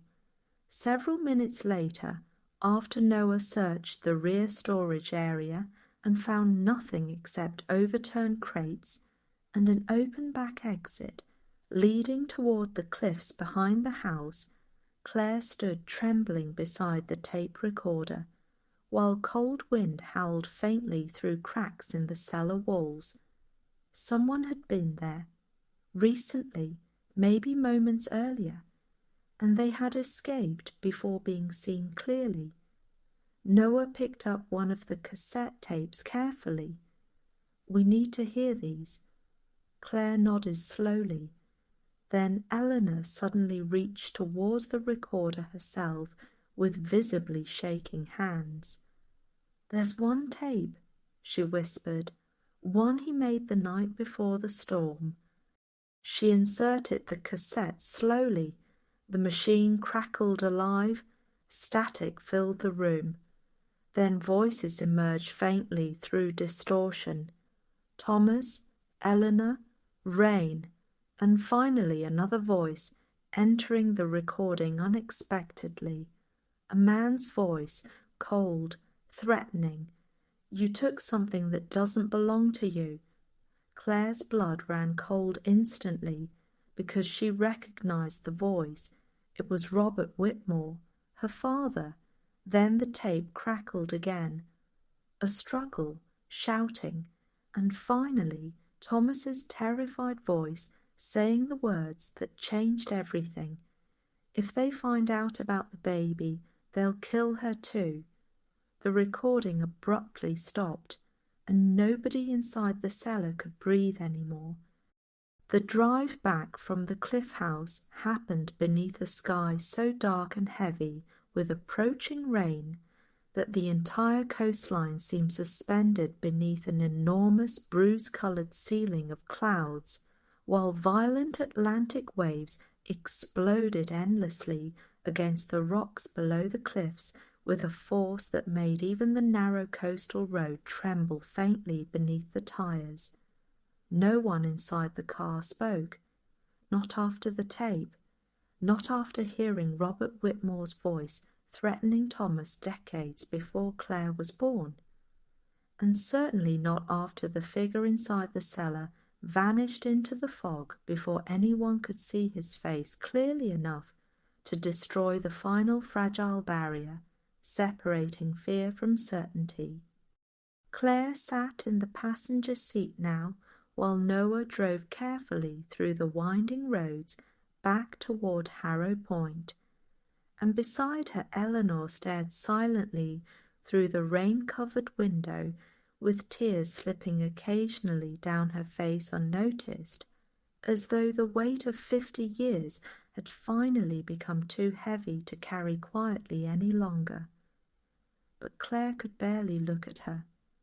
Every new revelation reopened old memories differently now, transforming moments from childhood she once dismissed as ordinary into painful evidence of a hidden life unfolding silently around her. The ocean, the music, the sadness, the photographs always missing from family albums, and most of all, the way Eleanor used to look toward the harbour whenever storms approached, as though part of her never stopped waiting for someone to come back. By the time they reached town, rain had already begun falling heavily again. Harbour lights reflected across wet pavement in long trembling streaks, while fog rolled slowly between buildings and swallowed the docks almost entirely. Claire stepped out of the car without waiting for anyone. "Claire!" Eleanor called softly behind her, but Claire kept walking, because if she stopped now, she knew the grief inside her would finally break open completely. She didn't realize she was heading toward the harbour until she reached it. The old docks stretched into darkness beneath the storm, while abandoned fishing boats rocked violently against their ropes, and cold rain soaked through Claire's coat almost immediately, though she barely noticed any more. She stopped near the end of the pier where gulls circled above black water, illuminated only by occasional flashes of lightning beyond the horizon. This was where everything began, or ended, depending on which version of the story people chose to believe. Claire gripped the wet railing tightly while her thoughts spiraled through impossible questions. If Thomas Vale was truly her father, then who exactly had Robert Whitmore been to her? A liar? A protector? A victim? And why had he threatened Thomas on the tape if he was trying to help him escape? The contradictions tore through her thoughts relentlessly. Then she heard footsteps behind her, slow, uneven, familiar. Daniel Mercer emerged through the fog, wearing his old navy coat, while rain streamed from the brim of his cap, and the harbour lights cast deep shadows across his weathered face. Claire didn't turn toward him immediately. "You followed me." Daniel stopped several feet away. "I figured you shouldn't be alone tonight." Claire laughed bitterly without humour. "That's ironic, considering everyone in this town spent 50 years making sure I was alone inside my own family." The words landed heavily. Daniel lowered his eyes briefly. "You have every right to hate us." Claire finally turned toward him now, anger sharpening through grief. "You knew," she whispered. "My whole life, you knew." Daniel's silence answered her immediately. The rain intensified around them. Claire stepped closer. Who was Robert Whitmore really? Daniel inhaled slowly, painfully, as though even now speaking honestly required effort against years of guilt and habit. He wasn't a good man when he was young, he admitted quietly, but toward the end he tried to become one. Claire stared at him. "That doesn't explain the tape." "No," Daniel agreed softly, "it doesn't." Lightning flashed above the harbour, and for one brief second Claire saw something inside Daniel's expression she had never noticed before. Fear, not fear of the past, fear of the truth still hidden. Then Daniel reached slowly into his coat pocket and removed an old photograph folded carefully with age. "I think you should have this." Claire took it cautiously. The image showed 4 people standing outside the harbour diner during the summer festival of 1971. Young Eleanor, Maggie, Thomas, and Robert Whitmore. But unlike every other photograph she had seen before, Robert and Thomas were not fighting. They were laughing, like friends. Claire looked up sharply. "That's impossible." Daniel's voice lowered almost to a whisper. "No," he said painfully. "That's the part nobody ever told you." Back at Eleanor's cottage, Noah sat beside the fireplace, replaying the cassette recording repeatedly, while Eleanor stood motionless near the window, watching rain slide endlessly down the glass. Each replay uncovered small details missed before: background voices, harbour bells, footsteps, and once, very faintly, another voice whispering something almost impossible to hear beneath the storm. Noah adjusted the recorder carefully. "Wait!" The tape hissed loudly. Then the hidden voice emerged clearer for half a second. Not the girl. Eleanor froze instantly. Noah looked toward her slowly. "That wasn't Robert." Eleanor's breathing became uneven. She knew the voice, even distorted by static and time. She knew it. Maggie Doyle. An hour later the storm worsened dramatically, sending violent winds across Harrow Point hard enough to knock over harbour signs and scatter dead autumn leaves through empty streets, while thunder rolled continuously above the Atlantic like distant artillery echoing across the water. Claire returned to the cottage soaked from rain and emotionally exhausted, still gripping the old photograph Daniel had given her. The moment she entered, Eleanor saw it and immediately understood which photograph it was. Her face went pale. "Where did you get that?" "Daniel." Eleanor crossed the room quickly now. staring at the image with visible disbelief. I thought Robert destroyed this. Claire's eyes narrowed. Why would he destroy a photograph where they look happy together? Eleanor lowered herself slowly into a chair beside the fire. For several long moments she simply stared at the photograph while rain battered the windows behind them. Then finally she whispered, "Because Thomas and Robert used to be best friends." The room fell completely silent. Claire felt her heartbeat stumble painfully. What? Eleanor looked up with tears in her eyes. They grew up together, fished together, protected each other like brothers. Claire shook her head immediately. No, that doesn't make sense.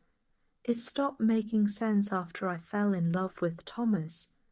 The confession shattered something fragile inside the room. Eleanor closed her eyes. Robert married me anyway, she continued softly, but none of us escaped the damage after that. Claire sat down slowly across from her. And when you became pregnant? Eleanor's voice broke. Robert knew the baby wasn't his. Claire couldn't breathe for a moment. The fire crackled loudly between them. Outside, thunder shook the windows. Then Claire asked the question she feared most. Did he hate me? Eleanor looked horrified instantly. No, she whispered. Never. Then why keep lying? Eleanor's tears finally fell openly now, because Robert believed someone would kill you if the truth ever came out. Much later that night, after Noah returned home, and Eleanor finally fell asleep, exhausted in the chair, beside the dying fire, Claire wandered upstairs, unable to quiet the storm inside her mind. She entered her old childhood bedroom slowly. The room had barely changed. Books still lined the shelves. A faded quilt remained folded neatly across the bed. Even the old seashell collection she gathered as a child still sat beside the window overlooking the cliffs. Claire moved toward the closet absent-mindedly, then stopped. Something behind the shelf looked strange, a loose panel. Her pulse quickened. Carefully she pulled it aside. Inside rested a small hidden tin box wrapped in cloth. Claire opened it slowly. Letters, dozens of them, all addressed to Eleanor, all written in the same familiar slanted handwriting she now recognized instantly. Thomas Vale. But it wasn't the letters that froze her completely. It was the photograph hidden beneath them. A recent photograph, taken within the last few years. It showed Claire herself walking through Boston outside her newspaper office. Someone had been watching her too, and written across the back in faded ink were 6 words that made her blood run cold. I wanted to tell her myself. The storm reached its full fury shortly after midnight.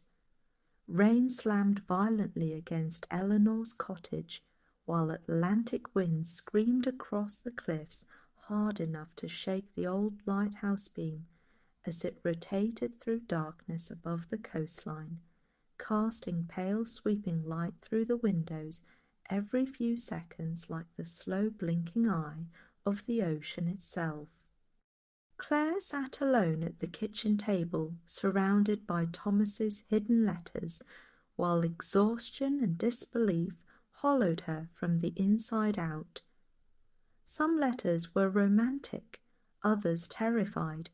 Several mentioned names she did not recognize, harbour workers, shipping companies, men from Portland and Nova Scotia, connected somehow to the smuggling network operating along the coast during the early 70s, but one thing appeared repeatedly throughout nearly every letter.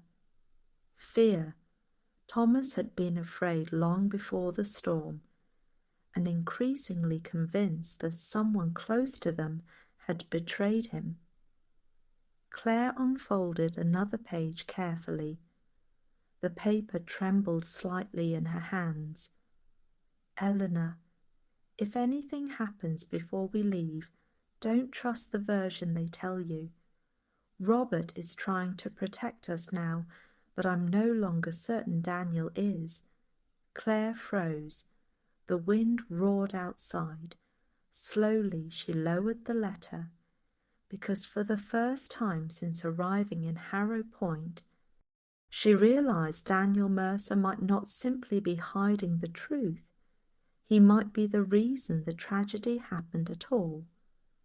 At that exact moment, headlights appeared through the rain outside the cottage. Claire stood immediately. A truck had stopped near the cliffs, then another. Her pulse quickened. She moved toward the window carefully. 3 men stepped out into the storm wearing dark coats. Strangers.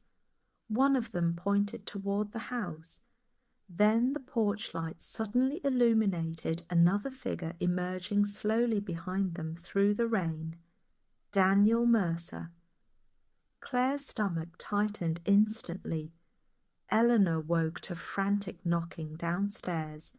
For one disoriented moment she thought she was 21 again, listening to Thomas pounding desperately on her cottage door the night of the storm. Then reality returned. The house, the rain, Claire, and the terrible past now rising fully from the ocean at last. She hurried downstairs just as Claire opened the front door. Daniel stood outside, soaked by rain, while thunder cracked violently overhead. "We don't have much time," he said immediately. Claire's eyes hardened. "You brought them here?" Daniel looked genuinely confused. "Brought who?" Before Claire could answer, headlights suddenly swept across the cliffs behind the cottage. The black sedan, the same one from outside Noah's bookstore. It stopped hard near the road. Then another vehicle appeared behind it. Daniel turned pale instantly. Oh God! The driver stepped slowly from the sedan, holding an umbrella against the storm. Older now, grey-haired, but unmistakably dangerous. Eleanor gasped softly, because she recognized him immediately. Vincent Moretti, one of the smugglers from 1971, alive. The man smiled faintly as he approached the cottage through the rain, though there was nothing warm in his expression, only the cold confidence of someone who had spent decades surviving by making other people afraid. "Well?"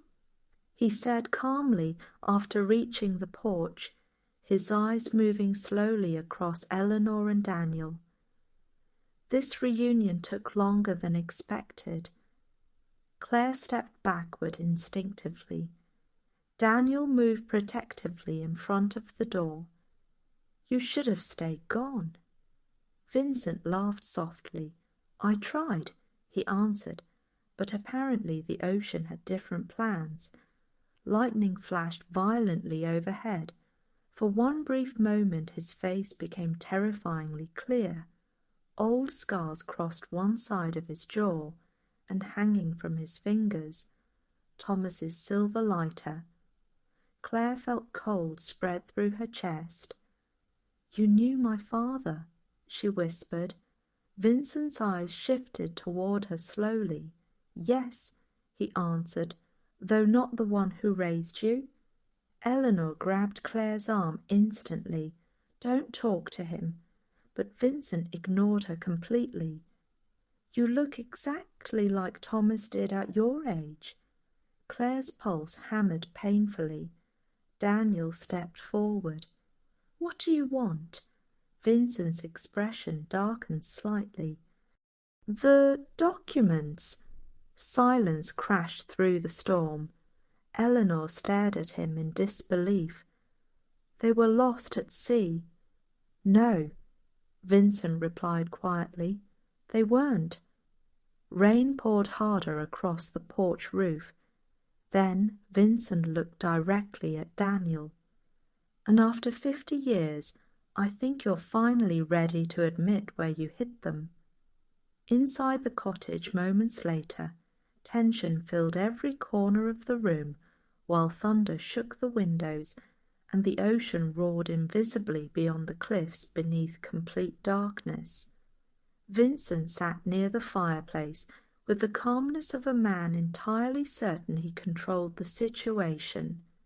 The other men remained outside, watching. Claire sat beside Eleanor while Daniel stood near the window, visibly unravelling beneath the pressure of memories he could no longer contain. Finally, Vincent spoke again. "The funny thing about guilt," he said casually while examining Thomas's lighter beneath the firelight, "is that people always imagine it fades with time." Daniel's jaw tightened. "Thomas stole names connected to our operation," Vincent continued. "Names important enough to ruin powerful people if they ever became public." Claire stared at him. "So you hunted him?" Vincent smiled faintly. "We intended to retrieve the documents." "And kill him," Eleanor whispered. Vincent's eyes moved toward her. "That part became necessary later." The room fell silent again. Then Claire looked toward Daniel. "What really happened on the boat?" For several seconds only the storm answered. Finally Daniel spoke, and his voice sounded broken. "The second boat cornered us near Blackstone Reef," he whispered. "Thomas wanted to destroy the documents before they boarded." Vincent laughed quietly. He wanted to play hero. Daniel ignored him. The storm kept getting worse. Waves were breaking over the deck faster than we could clear them. His breathing became uneven now. Then Robert appeared. Claire's pulse stopped. "What?" Daniel closed his eyes painfully. "He followed us in another boat." The room exploded with silence. Eleanor stared in shock. "That's impossible." "No," Daniel whispered. "That's the part none of us understood until too late." The memory overwhelmed him completely now. Rain, black water, lightning, Robert Whitmore screaming across the storm while manoeuvring dangerously beside the Annabelle near the reef, Thomas shouting back, Vincent's men approaching fast behind them, and then gunfire. Claire gripped the edge of the couch tightly. "What happened?" Daniel looked directly at her. "Your father tried to save Thomas." Tears filled Eleanor's eyes instantly. Daniel's voice shook harder now. "But Vincent's men boarded Robert's boat first." Vincent smiled coldly beside the fire. "Robert made a very unfortunate decision that night." Claire could barely breathe. "What decision?" Daniel swallowed heavily. He pointed the gun at us. Silence. Then Daniel whispered the words that had haunted him for 50 years, "and told Thomas to jump before they killed him too." The cottage went completely still, except for rain hammering the roof overhead. Claire stared at Daniel in disbelief. "You're saying my father sacrificed himself?" Daniel nodded slowly. Robert knew the smugglers only cared about the documents. If Thomas escaped with them, his voice cracked, then maybe you and Eleanor survived. Eleanor covered her mouth, sobbing quietly now. Vincent rolled the silver lighter across his palm thoughtfully. "The tragic part," he murmured, "is that Robert died believing Thomas escaped." Claire's heart stopped. "What?" Vincent smiled faintly. "Because Thomas never made it out of the storm." The room seemed to collapse inward. But before anyone could speak again, a loud crash suddenly exploded outside near the cliffs. Everyone turned instantly. Headlights. Another vehicle speeding toward the cottage through the storm. Then a figure jumped out before the car even fully stopped and ran toward the house through rain and darkness. Tall, broad-shouldered, older, and when the porch light finally illuminated his face, Eleanor screamed, because standing outside the cottage after 50 years of silence was Thomas Vale, alive. For one impossible suspended moment, nobody inside the cottage moved. The storm outside seemed to vanish completely beneath the crushing silence that filled the room as Eleanor stood frozen beside the fireplace, staring toward the man illuminated faintly by the porch light beyond the rain-covered windows, while Claire felt every thought inside her collapse beneath the unbearable realization that the dead had just walked back into her life carrying 50 years of unanswered grief behind him. Thomas Vale looked older than any memory Eleanor had preserved of him. Time had carved deep lines into his face and silvered his once dark hair almost entirely, while exhaustion settled heavily across his shoulders like something he had carried alone for far too long. Yet despite the decades and the storm and the impossible distance between who they once were and who they had become, Eleanor recognized him instantly, not because of his face, because of his eyes. The same ocean-blue eyes she had spent half her life searching for unconsciously in crowded streets, old photographs, strangers passing through town, and eventually in Claire herself without ever admitting it aloud. The front door swung open slowly beneath the wind. Rain rushed briefly into the cottage. Thomas stepped inside, and Eleanor began crying before he even spoke. "My God," she whispered weakly, one trembling hand rising instinctively toward her mouth as though touching the words themselves might somehow make them real. "My God." Thomas looked at her with an expression so full of sorrow and love and exhaustion that Claire suddenly understood something terrible. Neither of them had ever truly survived losing the other, not emotionally, not completely. Vincent Moretti stood slowly from the chair near the fireplace, his cold expression tightening visibly now for the first time since entering the cottage. "Well," he muttered darkly, "that complicates things." Thomas's eyes shifted toward him immediately. "No," he answered quietly, though steel hardened beneath his voice. "What complicates things is that I finally came back."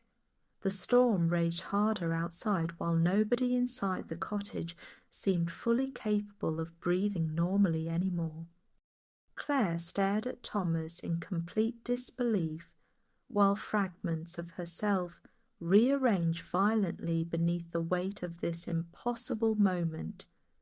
The hidden letters, the photographs, the handwriting, the ocean, her mother's silence, and the strange aching sadness she carried her entire life without understanding why. Because now she knew. Part of her had always been grieving someone she never met. Thomas slowly turned toward her. For several seconds he said nothing. Then tears filled his eyes unexpectedly. "You have Eleanor's smile," he whispered. Claire's chest tightened painfully. The room blurred slightly around her. This man, this stranger, was her father, and somehow that realization felt both deeply intimate and unbearably distant at the exact same time. Vincent broke the silence sharply. "You should have stayed dead." Thomas's gaze hardened instantly. "You tried your best to make sure of that." The tension inside the room shifted immediately now, becoming something more dangerous beneath the emotional shock, because despite the years and the grief and the unfinished love standing between Eleanor and Thomas, Vincent Moretti remained there too, alive, armed, and still searching for the documents Thomas stole 50 years earlier. Daniel stepped forward slowly. "You need to leave." Vincent laughed softly. "After half a century?" He shook his head. "No, Daniel, I think we finally finish this tonight." Lightning exploded across the windows, and suddenly Thomas spoke the words that changed everything again. The documents were never on the boat. Silence crashed through the cottage. Vincent's expression darkened immediately. "What?" Thomas looked toward Eleanor briefly before answering. "I hid them before the storm." Claire stared at him. "Where?" Thomas inhaled slowly, then looked directly at Daniel. "You already know where." The old fisherman went pale instantly. The memory returned to Daniel with devastating clarity. August 1971. Rain hammering the harbour. Thomas pulling him aside moments before boarding the Annabelle, while Robert distracted Vincent's men farther down the dock. "If something happens to me," Thomas had whispered urgently, pressing a sealed envelope into Daniel's hands, "you make sure Eleanor never finds this unless it's safe." Daniel remembered staring at the envelope. "What is it?" "Everything." Then Thomas grabbed his shoulder tightly.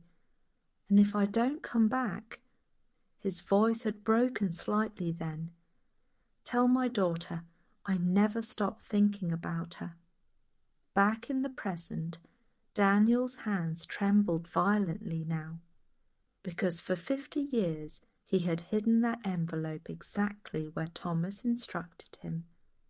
Inside the lighthouse, behind the broken clock mechanism no one used anymore, Vincent realized the truth instantly. His face twisted with fury. "You lying old bastard!" Thomas stepped protectively in front of Claire and Eleanor. "No more lies tonight." The storm weakened slightly before dawn, not enough to calm the ocean, but enough for pale grey light to begin spreading slowly across the horizon, while rain softened into cold mist drifting through the cliffs and harbour streets of Harrow Point. No one spoke during the drive to the lighthouse. Thomas sat silently beside Claire in the back seat, while Eleanor occasionally glanced toward him, as though terrified he might disappear again if she looked away too long. And perhaps the most painful part of all was how natural his presence felt beside them, as though part of this family had finally returned after decades missing at sea. The lighthouse stood alone against the crashing Atlantic exactly as it had the night the bottle washed ashore, its pale tower rising through fog, while gulls circled overhead beneath the cold morning sky. Inside, the spiral staircase echoed beneath their footsteps. Vincent followed close behind with one hand hidden inside his coat. Noah noticed immediately. So did Daniel. The broken clock mechanism rested near the top of the tower, covered in dust and rust from decades of neglect. Thomas approached it slowly, then reached inside and removed a sealed weatherproof packet wrapped carefully in oilcloth. Vincent stepped forward instantly. "Give it to me." But Thomas only stared at him sadly. "You destroyed lives for this." Vincent's expression hardened. "Open it." Thomas hesitated briefly, then carefully unfolded the contents. Inside were names, shipping routes, harbour officials, law enforcement contacts, and financial records connecting smuggling operations across the East Coast during the early 70s. Enough evidence to destroy powerful people even decades later. Claire looked toward Thomas in disbelief. "You carried this all these years?" Thomas shook his head slowly. "No." Then he handed the documents to her. "I kept them for you." The lighthouse trembled faintly beneath the force of the Atlantic wind, while pale dawn light filtered weakly through the narrow windows overlooking Harrow Point, illuminating dust suspended in the cold air like drifting fragments of memory finally disturbed after decades buried in silence. Claire held the packet of documents carefully in trembling hands while the full weight of everything surrounding her settled deeper into reality with each passing second. Thomas alive, Robert dead, the lies, the storm, the hidden letters, and the unbearable truth that her entire existence had been shaped by sacrifices she never knew happened. But one question still remained, one terrible unfinished question. "What really happened to Robert?" she whispered softly. The lighthouse fell silent. Even Vincent looked away briefly. Thomas closed his eyes, and Daniel Mercer finally broke. The old fisherman lowered himself heavily onto the staircase near the clock mechanism, while decades of guilt collapsed visibly across his face all at once, leaving behind not the hardened harbourman Harrow Point believed him to be, but simply an exhausted old man who had spent 50 years surviving a nightmare he never escaped.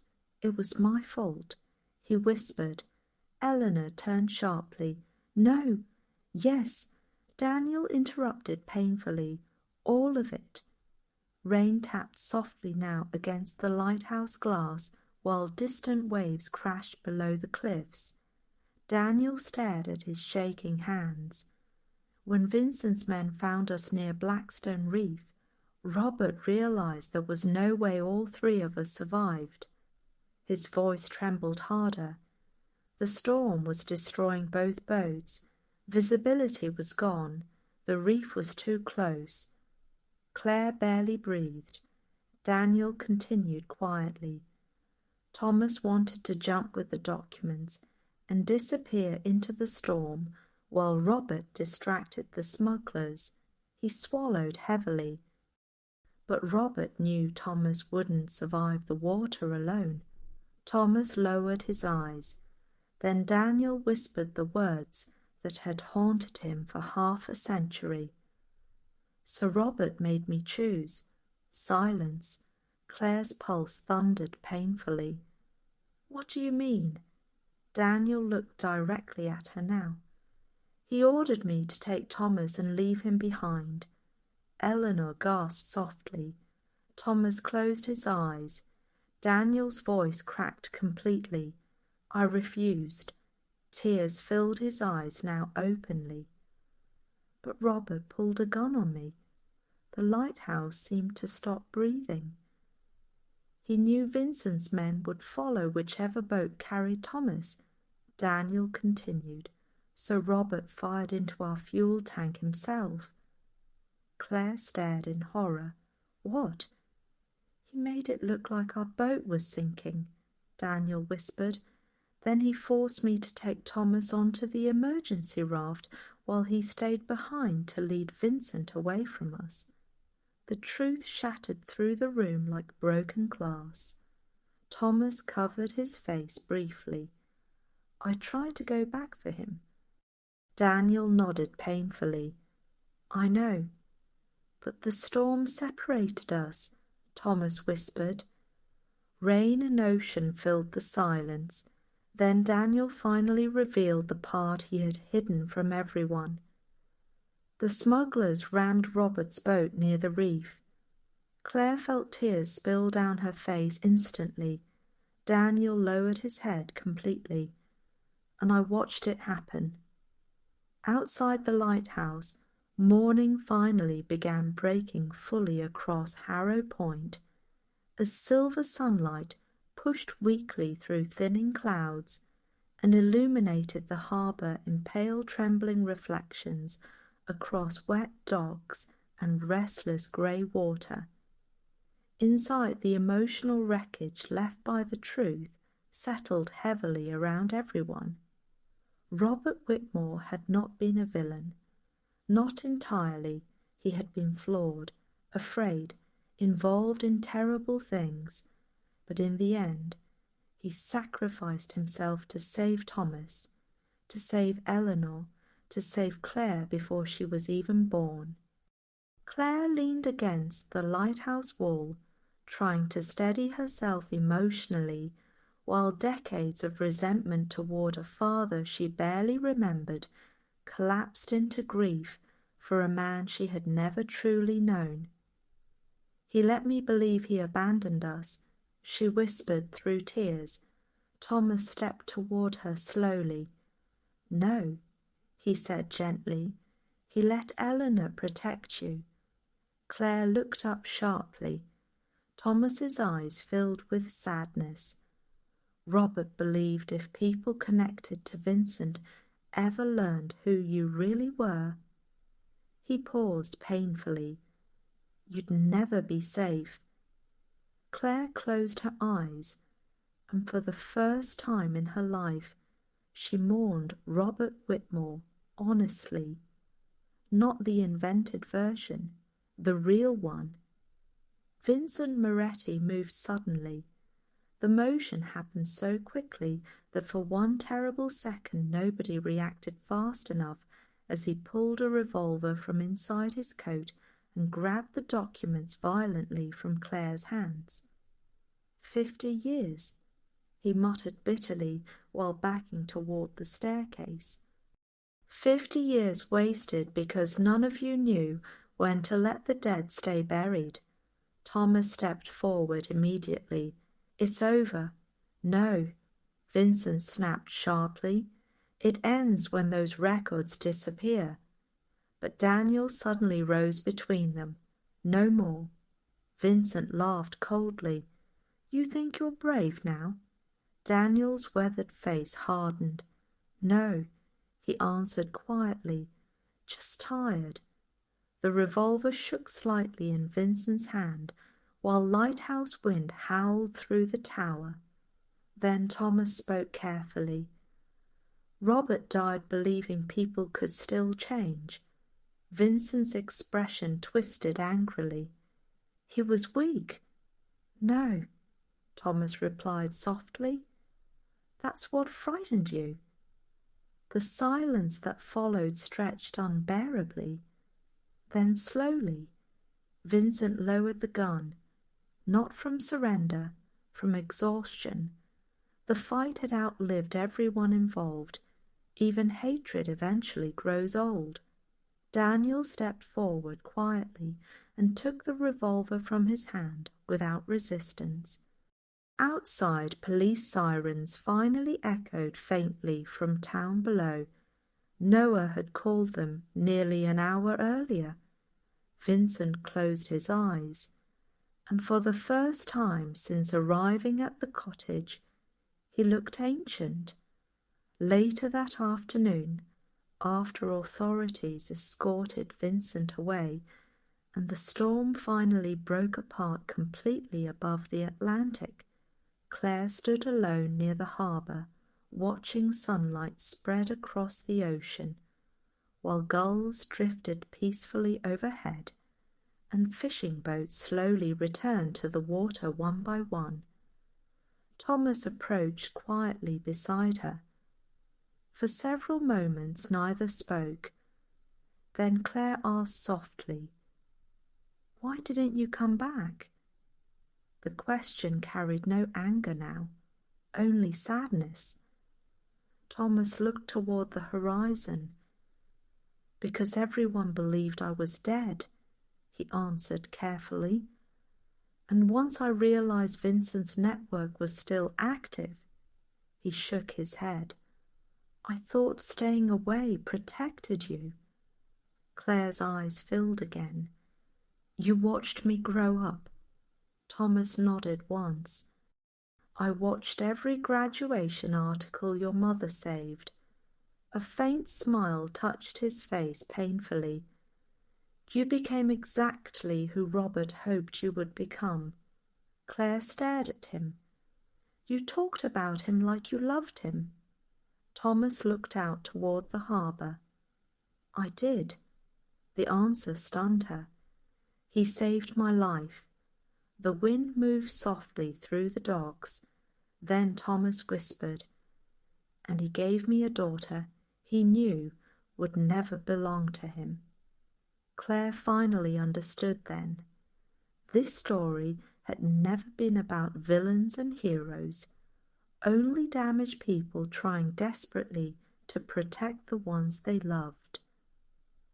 3 days later, autumn sunlight finally returned fully to Harrow Point for the first time in nearly 2 weeks, washing the harbour, cliffs, and narrow ocean roads in soft golden light, while the Atlantic rolled calmly beneath clear skies, as though the storms that had awakened half a century of buried secrets had never existed at all.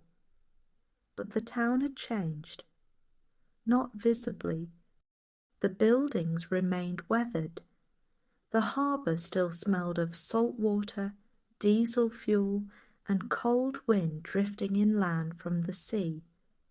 Fishing boats still rocked gently against old wooden docks beneath circling gulls, and yet something invisible had shifted quietly through Harrow Point after the truth emerged. The silence was gone. People spoke Thomas Vale's name again. Robert Whitmore's grave finally received flowers, and for the first time in 50 years, Eleanor Whitmore no longer walked through town, carrying grief she could never explain aloud. The ocean had finally returned what it took.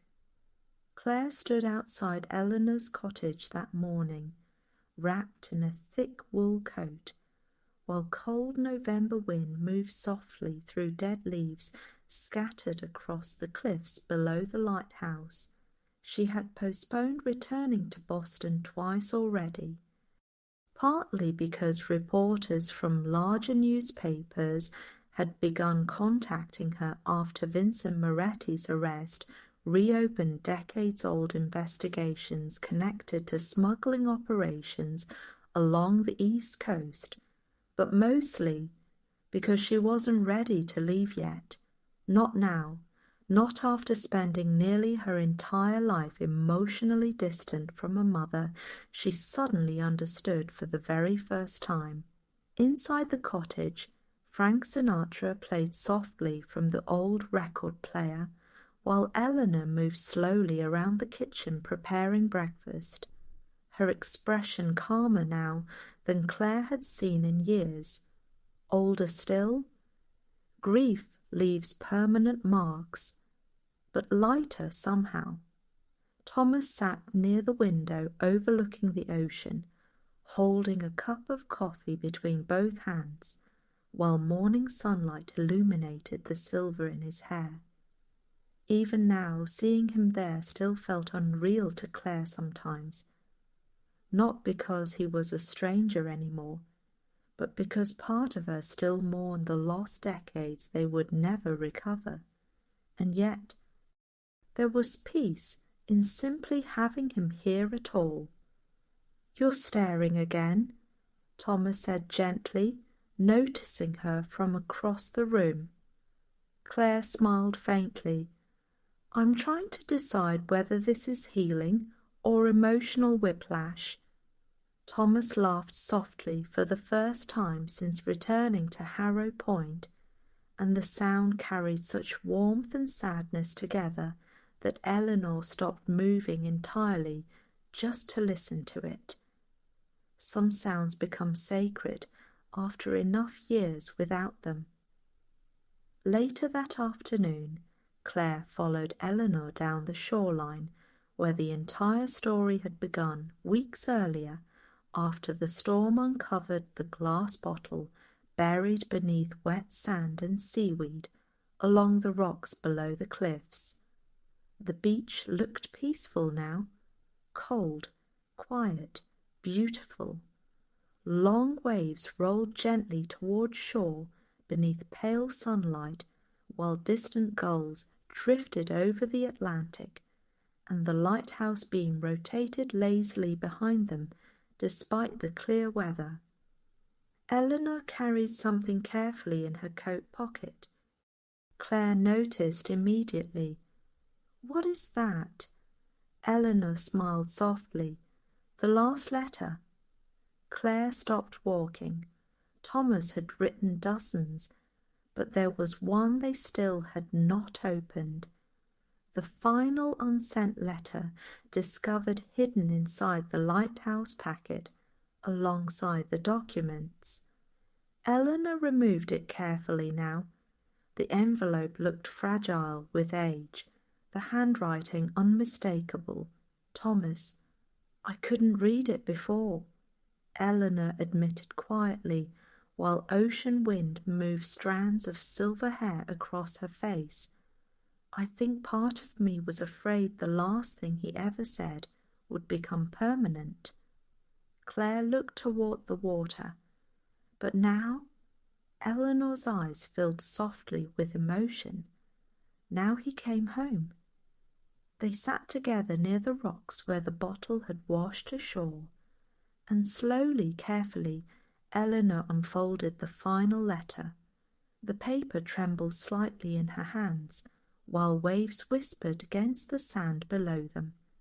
Then she began reading aloud. "Eleanor, if you're reading this, then the ocean finally decided you deserved the truth more than I deserved to hide from it.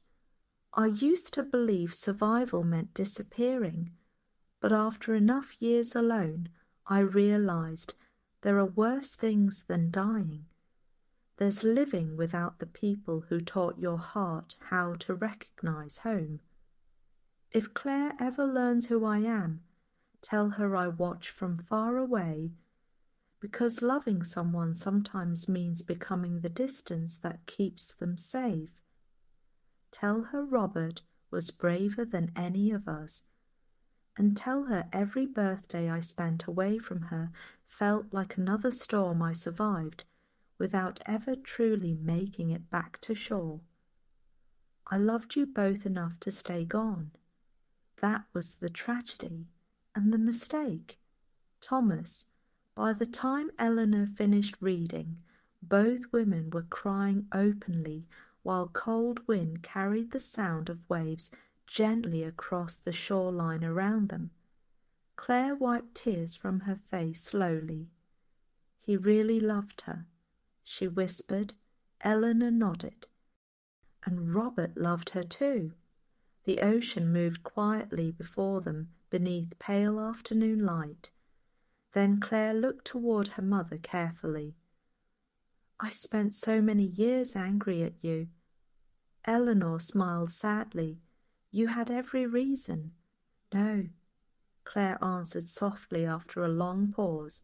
"I had half the story." The older woman's eyes filled again.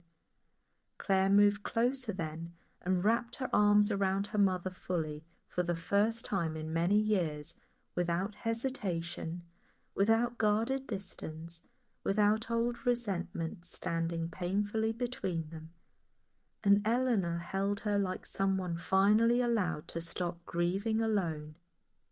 That evening, the entire harbour gathered quietly near the docks for sunset. Not an official memorial, not a ceremony, something simpler, more human.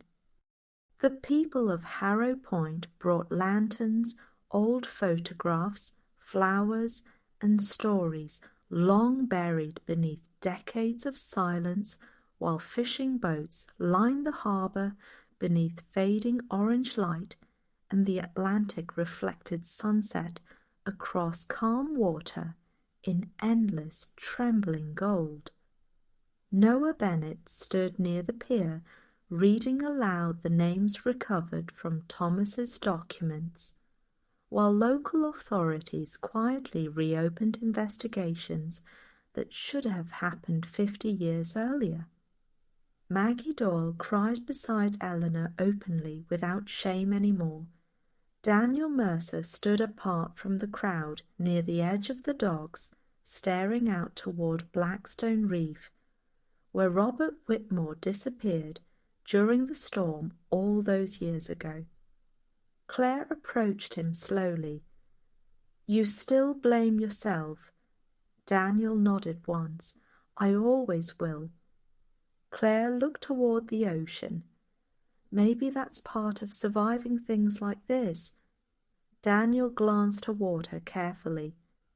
Then, after a long silence, Claire placed one hand gently against his shoulder. "Not forgiveness exactly, but the beginning of it. And sometimes that matters more." The final sunrise arrived quietly. Soft pink and gold light spread slowly across the Atlantic, while the shoreline below Harrow Point glowed beneath early morning mist, and cold November air carried the scent of salt water and distant pine through the empty beach. Eleanor walked alone along the sand one last time, just as she had the morning she found the bottle. But this time her footsteps felt lighter somehow. Behind her, waves rolled forward gently before retreating again, erasing footprints almost as quickly as they appeared, the ocean keeping some memories, releasing others. Eleanor stopped near the rocks where everything began and looked toward the horizon while sunlight slowly broke across the water. Then she unfolded Thomas's final letter once more. Not to mourn any more, but to remember. And somewhere farther up the beach, Claire and Thomas walked together beneath the rising sun, speaking quietly for the first time, not as strangers connected by tragedy, but as father and daughter finally learning how to belong to the same story. The lighthouse beam rotated one final time across the calm ocean, and for the first time in 50 years, Harrow Point felt at peace,